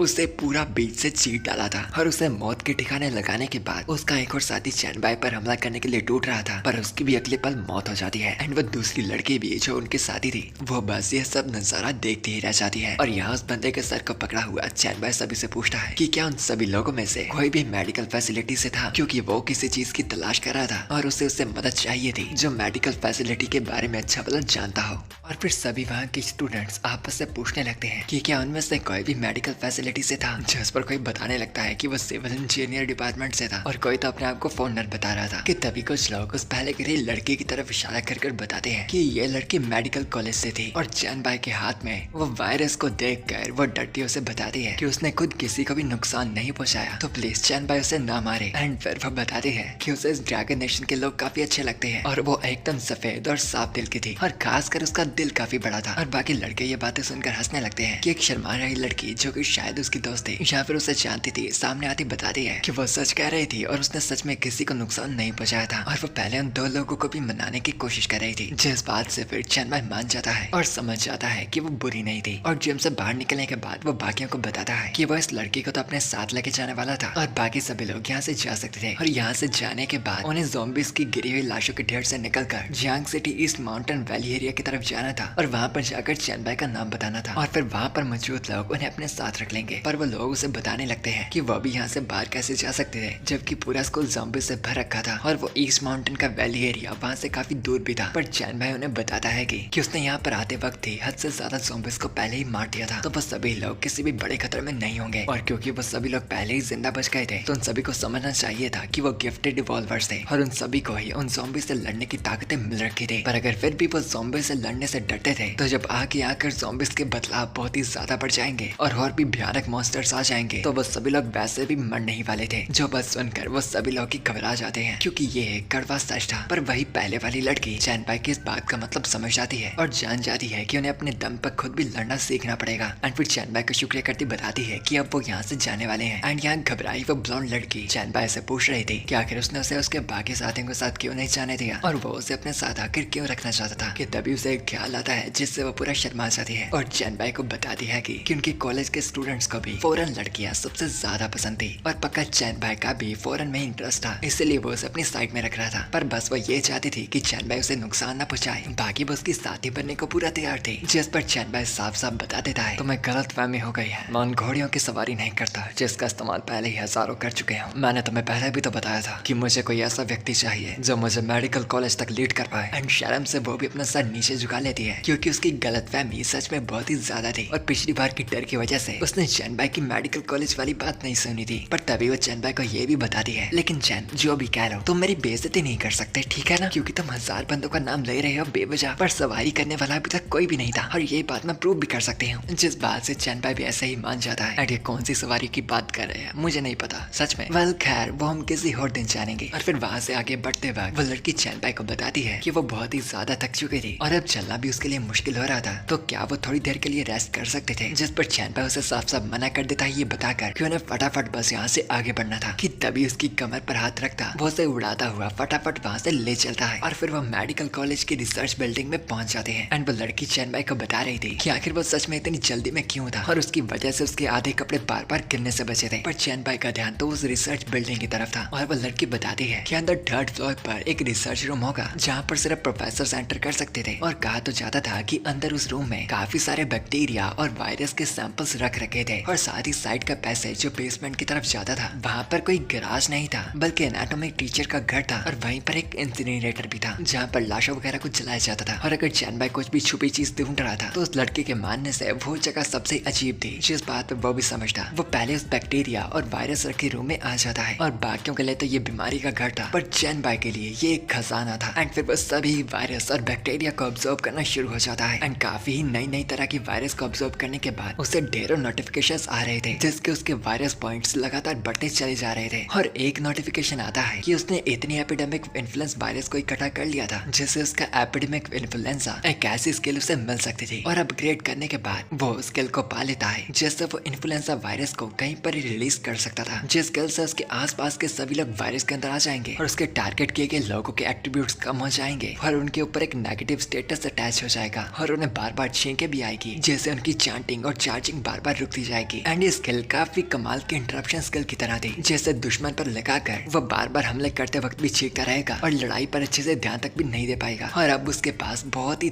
तरह की एबिलिटीज आ गई थी जो सभी अलग अलग वायरस से रिलेटेड थी। और भविष्य में जाकर उसे ध्यान देना पड़ेगा कि उसे किस चीज को पहले अपग्रेड करना था, क्योंकि SSS लेवल का टैलेंट सच में ही काफी खौफनाक था। और अब चैन बाई के पास थोड़े वायरस पॉइंट्स भी थे और लैडो का दिया गया ट्रायल भी कोई सिंपल ट्रायल नहीं था। और फिलहाल के वायरस पॉइंट से अपनी ताकत को अपग्रेड करना ही सबसे बेस्ट ऑप्शन रहेगा। एंड वैसे वो अपने पैसिव को अपग्रेड करने लगता है। एंड अब वो दीवारों पे भी चल सकता था और किसी भी तरह का टेढ़ा मेढ़ा हमला कर सकता था और एक्सेट्रा वगैरह। और एक और पैसिव कॉम्बैट फोकस वो अपग्रेड करता है जिससे उसका विजन और रिएक्शन टाइम पहले से बहुत ही ज्यादा बढ़ जाएगा और उसकी बॉडी का कंट्रोल और मसल्स का कंट्रोल भी वो एकदम अच्छे से कंट्रोल कर पाएगा। और चैन बाई देखना चाहता था कि आखिर वो अपने मसल्स को कितनी अच्छे से कंट्रोल कर सकता था। एंड इसीलिए धीरे से वो दीवार की तरफ अपना मुक्का करता है, पर उसने उस मुक्के में ताकत पूरी डाल रखी थी जबकि वो बिल्कुल ही स्लो था। और पीछे से वो लड़की भी देख रही थी कि चैन बाई कितने धीमे मुक्के से ही वो सामने की दीवार पूरी की पूरी ही टूट गई थी। एंड वो लड़की ये ख्यालों में बिल्कुल डूब रखी थी कि चैन बाई के हल्के से हाथ से हिलाने से ही वो पूरी दीवार टूट गई थी। और अगर पहले चैन बाई उसे ऐसे पकड़ कर लेकर जाता तो वो तभी तक पक्का मारी गई होती। और यहाँ खुश होता चैन बाई अपने ख्यालों में सोच रहा था, अच्छा अगर मैं अपने मसल्स को एकदम अच्छे से कंट्रोल कर पाऊंगा तो फर्क नहीं पड़ेगा कि मैं किस तरह वार करता हूँ, बल्कि ताकत अगर उसमें डाल दूं तो मेरे एक बालों का टुकड़ा भी पूरी एकदम तबाही तक मचा सकता है। एंड यहाँ पर न जाने वो क्या क्या असली चीजें इमेजिन करती। वो लड़की शर्माई जा रही थी और चैन बाई उससे पूछता है, अगर तुम्हारी ये नौटंकी बंद हो जाए तो यहाँ पर कुछ भी मौजूद नहीं था, तो चलो अब यहाँ से एनाटॉमी टीचर की जगह पर चलते हैं। और उस रूम में जाकर वो पाते हैं कि वहाँ पर एकदम अंधेरा हो रखा था क्योंकि वहाँ पर बिल्कुल भी बिजली मौजूद नहीं थी। एंड फिर वो दोनों उस इंसिनरेशन रूम के सामने भी पहुंच गए थे और उस जगह का दरवाजा खोलता हुआ चैन बाई उस लड़की को वहीं पर रुकने को कहता है क्योंकि अंदर शायद खतरा हो सकता था। पर वो लड़की बहुत ही घबरा रखी थी और चैन बाई अंदर जाकर पाता है कि वहाँ पर एक मैजिकल टाइप का सर्कल बन रखा था। एंड वहाँ पर उसे एक हिंट मिलता है और चैन बाई समझ जाता है कि उसे वहाँ पर क्या करना था। और अंदर के कूलिंग इंसिनरेटर को अच्छी तरह क्लियर करने के बाद वो वहाँ पर परमानेंटली हो जाएगा। पर अगर उसे 2 दिन में पार नहीं किया गया तो फिर वो परमानेंटली गायब हो जाएगा। और चैन बाई भी उस जगह की तरफ बढ़ता सोच रहा था, अच्छा तो ये गायब हो गया था,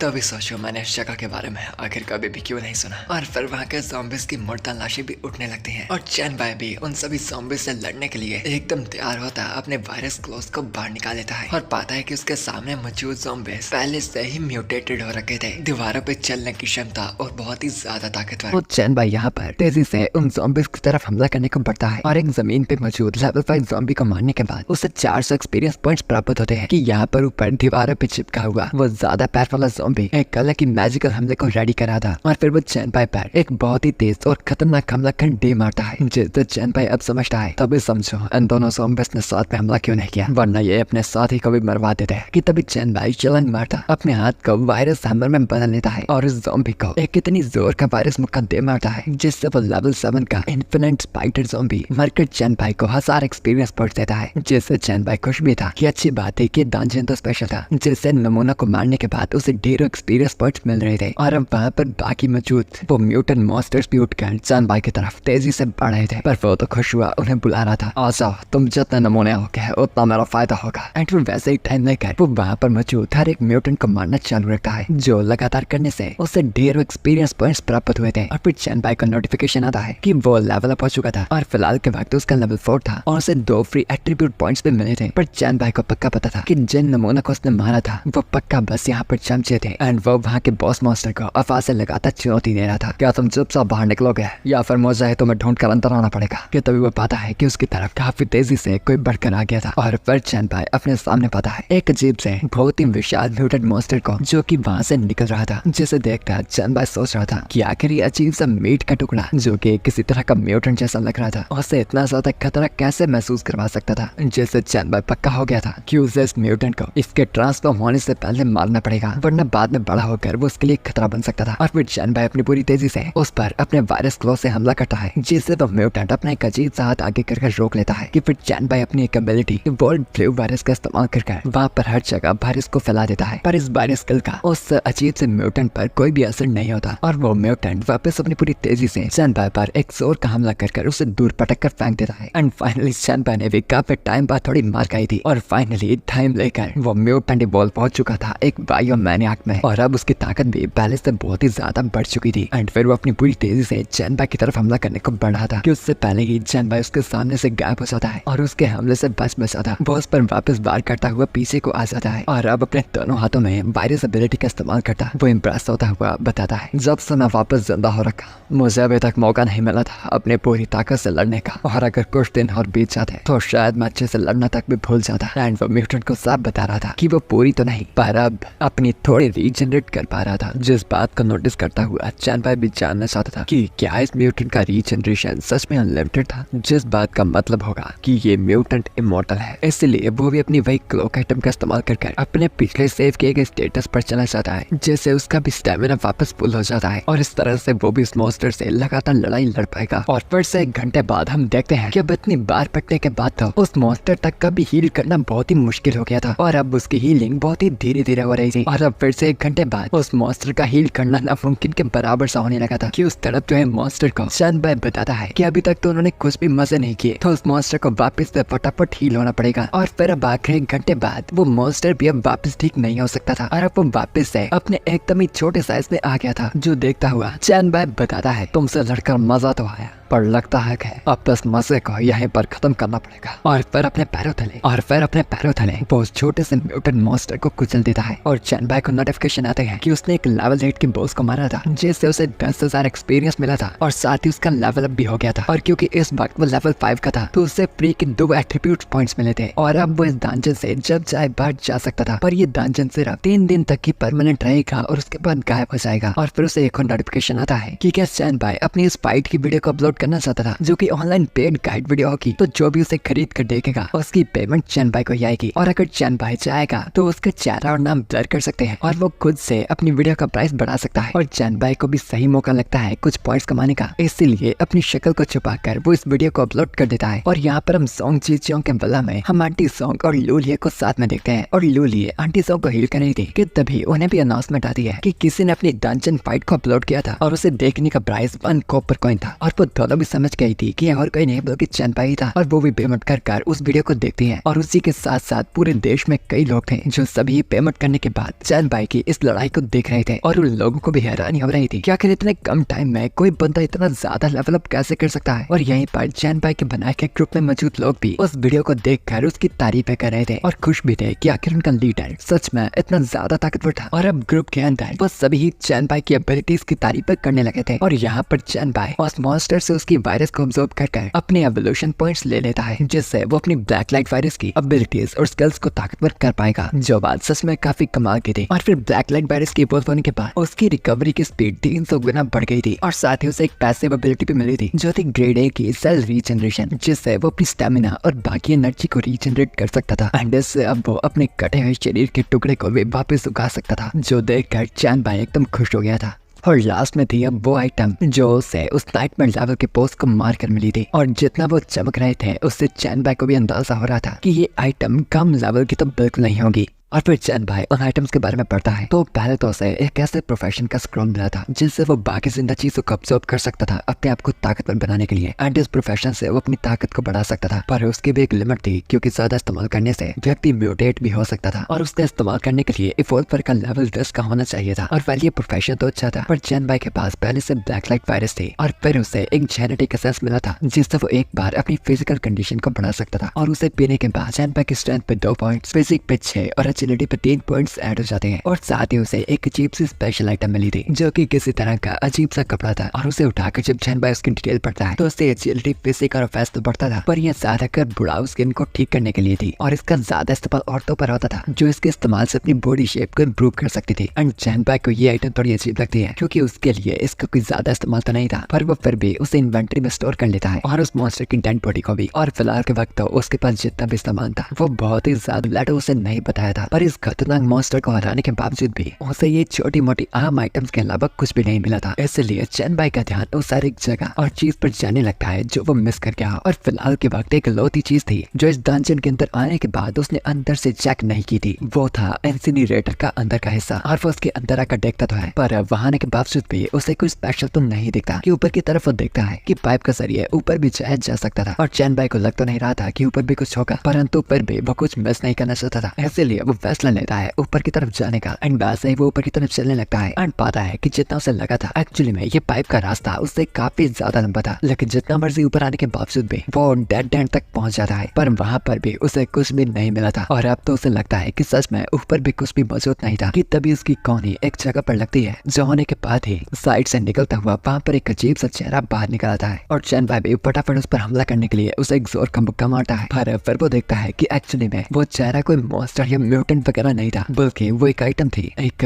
बहुत ही ज्यादा रेयरिटी का उनका किल चोरी कर वो कोइंस ले लेती थी। और फिर चैनबाई देखने लगता है कि आखिर उसके पास कितने गोल्ड कॉइंस पड़े थे, क्योंकि वीडियो को देखने का प्राइस उसने 1 कॉपर कॉइन रखा था। तो इस वक्त काफी लोग उसकी वीडियो को देख रहे होंगे एंड बिल्कुल वैसा ही था, उसके कॉइंस तो लगातार बढ़े थे, पर उसके पास अभी भी 1000 गोल्ड कॉइंस नहीं हुए थे जो उसे चाहिए थे स्टोरेज को अनलॉक करने के लिए, क्योंकि स्टोरेज को अनलॉक करने के बाद लैडो तक भी डिटेक्ट नहीं कर पाएगा कि चैनबाई के पास कौन सी आइटम्स मौजूद है और उसे इस मास्क को लैडो से छुपाना था। इसलिए अपने मिशन को सबमिट करवाने से पहले वो 1000 गोल्ड कॉइंस करके स्टोरेज को अनलॉक करेगा। एंड फिर वहां से चलते चलते वो लड़की पूछती है कि आखिर अब उनकी अगली मंजिल कौन सी थी, जिस पर चैन बताता है कि फिलहाल के वक्त उन्हें रेस्ट करने के लिए कोई जगह ढूंढनी पड़ेगी, जिस पर वो लड़की बताती है कि उसे इस यूनिवर्सिटी से पास ही कुछ हाइक है, इसलिए अब वो डाल लेती है स्कूल गर्ल के कॉस्ट्यूम जो कि इससे ज्यादा ही छोटे थे, पर चैनबाई को ये भी इतने पसंद नहीं आए थे। और आखिर में वो बन जाती है एनिमल गर्ल और चैनबाई को इधर उधर हरकतें करते दिखाती है। और फाइनली उसे भी एक कॉस्प्ले अच्छा लगा था, तो वो उस लड़की को बताता है ये वाला कॉस्प्ले इतना बुरा नहीं है और आज तुम मेरी पेट बनोगे। और उस रात उस होटल में क्या हुआ था इसके बारे में किसी और दिन बात करेंगे। और फिर वो रात बिताने के बाद चैनबाई अगले दिन उठकर पाता है कि उसके 1000 गोल्ड कॉइंस पूरे हो गए थे, इसलिए अपनी स्टोरेज स्पेस को खोलकर वो उस मिस्टीरियस मास्क को वहाँ पर स्टोर कर लेता है। और अब बारी थी लैडो के पास जाकर अपना अगला मिशन लेने की। एंड फिर बाहर एक जगह पर आकर वो लैडो के बताए गए तरीके से ही उसे वहाँ पर समॉन करता है।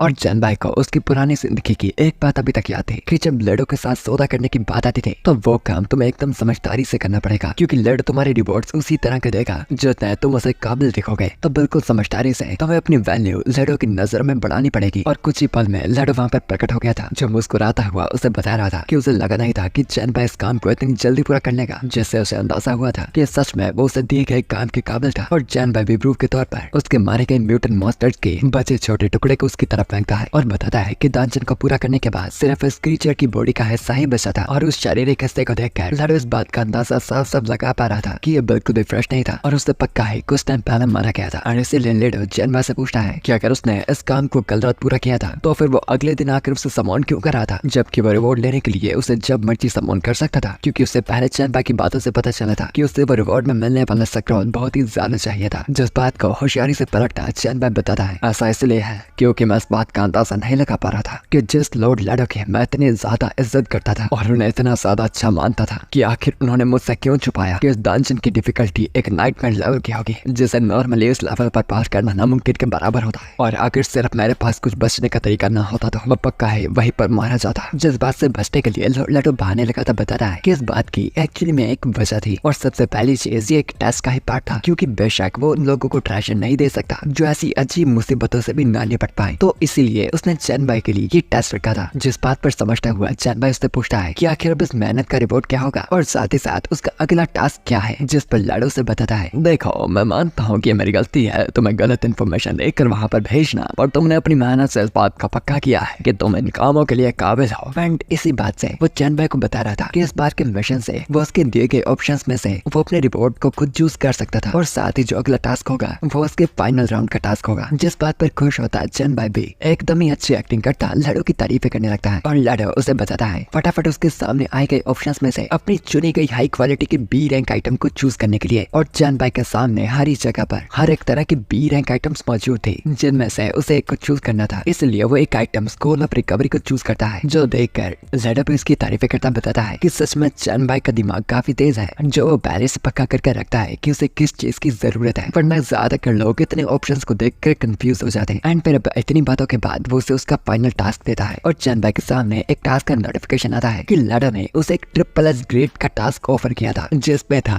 था 2 ट्रिपल ग्रेड लेवल के प्रोफेशनल क्रॉस को पाना। एंड इतनी कमाल की चीज देखने के बाद चैन बाई भी चिल्लाता बताता है कि ये काम तो बहुत ही ज्यादा मुश्किल होगा, क्योंकि गोड्स तक भी ट्रिपल ग्रेड लेवल के प्रोफेशनल्स के साथ नहीं आते। जिस पर एग्री करता हंसता हुआ लड़ो भी बताता है कि उसका खुद का पहला प्रोफेशन ए लेवल का था, पर क्योंकि ये उसका बेस्ट वर्जन है तो आज जाकर वो बेस्ट जगह पर ही काम आएगा। एंड वो पूछता है कि चैन बाई इस टास्क को करना चाहेगा या फिर नहीं, जिस पर एग्री करता है। चैन बाई भी बताता है लॉर्ड लड़ो, मैं नहीं जानता कि ये टास्क कितना मुश्किल होने वाला है, पर लगता है कि मेरे पास और कोई चॉइस नहीं बची है इसे करने के अलावा। और यहाँ पर डोंगशान विला एरिया की तरफ हम पाते हैं कि एक बहुत ही विशाल म्यूटेंट रैट मॉन्स्टर जो कि लेवल 5 का था, उस जगह पर पूरा आतंक मचाए रखा था और वहाँ पर उसने काफी लोगों को मार दिया था। और उसी जगह पर ही शुआंकर और आंटी सोंग मौजूद थे और शुआंकर बताती है और वो दोनों रैट से इसलिए बच रखे थे क्योंकि वो लिटरली लेवल 5 का था और उनका लेवल उससे बहुत ही कम था, जिससे ये बात साफ थी कि वो उस मॉन्स्टर को मिलकर भी नहीं संभाल सकते। इसलिए आंटी सोंग सभी को उस मॉन्स्टर से दूर और सावधान रहने को कहती है। पर शुआंकर सही वक्त पर नोटिस करती है कि उस मॉन्स्टर ने पहले उन्हें नोटिस कर लिया था और वो रैट मॉन्स्टर अपनी पूरी तेजी से ही उन पर हमला करता है। परंतु शुआंकर एकदम ही सही वक्त पर आंटी सोंग को बचाकर रास्ते से साइड हो जाती है और शुआंकर सोंग को वहाँ से पहले जाने को कह रही थी क्योंकि यहाँ पर बहुत ही ज्यादा खतरा था। पर आंटी सोंग बताती है कि इस मॉन्स्टर से भागने का भी कोई फायदा नहीं होगा क्योंकि वो उनसे हद से ज्यादा तेज था और बिल्कुल वैसे ही अपनी पूरी तेजी से वो उन दोनों पर ही हमला कर देना है। पर तभी एकदम अहम वक्त पर हवा से छलांग मारता वहाँ पर चैन बाई आता है, जो अपनी पूरी जोर की लातें मारकर सीधा ही उस मॉन्स्टर को जमीन में काट देता है। और आंटी सोंग भी चैन बाई को देखकर एकदम खुश हो जाती है क्योंकि वो जानती थी कि वो इन मॉन्स्टर्स को आसानी से संभाल सकता था। और अब उसे एक जायंट रेड मॉन्स्टर को मारने के बाद वो उन दोनों को उनके ऑर्डर देता है। शुआंकर, जो भी व्यक्ति यहाँ पर हमारी मदद करने लड़ने आए थे उन्हें उनका रिवॉर्ड दो और जो लड़ते मारे गए हैं उन्हें पूरी इज्जत दो। और सोंग जी सोंग मेरे साथ खड़ा और मुझे सभी सिचुएशन समझाओ। और फिर वापस बुलाने के बाद चैन बाई को सारी सिचुएशन पूरी डिटेल में बताई जाती है कि कैसे ज़ॉम्बिस को निपटाने के बाद वो उस जगह को चेक कर रहे थे, पर वहाँ पर तो बहुत से म्यूटेंट रैट्स मौजूद थे और उन म्यूटेंट रैट्स ने उनके 6 से भी ज्यादा वेयर हाउसेस को तबाह कर दिया था और उनसे निपटने में 100 से भी ज्यादा लोग मारे गए थे। और फिर चैन बाई लूलिया को बताता है फिलहाल के लिए जाकर रेस्ट करने के लिए, क्योंकि लग रहा था कि वो काफी टाइम से काम कर रही थी एंड वो बाद में खुद ही जाकर इन म्यूटेंट रैट्स को निपटा डालेगा। पर आंटी सोंग चैन बाई को बताती है कि आखिर सभी के सभी रेस्ट करने चले गए तो फिर आखिर उसका ध्यान कौन रखेगा। इसलिए चैन बाई के लिए वो किसी को लेकर आई थी एंड फिर वो एक लिंग्यू नाम की लड़की को अंदर एंटर करने को कहती है। और दरवाजा खुलते ही हम एक खूबसूरत लड़की को पाते हैं और आंटी सोंग उसे बताती है कि शन लिंग्यू लॉ में स्टडी कर रही है और साथ ही वो एक लॉयर है जो आज से चैन बाई के अंडर काम करना चाहती है। और चैन बाई भी लिंग्यू को छोड़कर बाकी सभी को वहाँ से रेस्ट करने को जाने को कहता है। और अब अकेली हुई लिंग्यू चैन बाई को बताती है कि अगर उसे कुछ भी काम है तो वो उसे बता सकता है कि उससे प्यार से छूता हुआ चैन बाई बताता है कि उसने सुना था कि लॉयर्स की जुबान काफी तेज होती है, तो वो भी देखना चाहता था कि आखिर लिंग्यू की जुबान कितनी का तेज है। और लिंग्यू भी इस बात का पूरा मतलब समझ जाती है और इस बात से खुशी खुशी मान भी जाती है।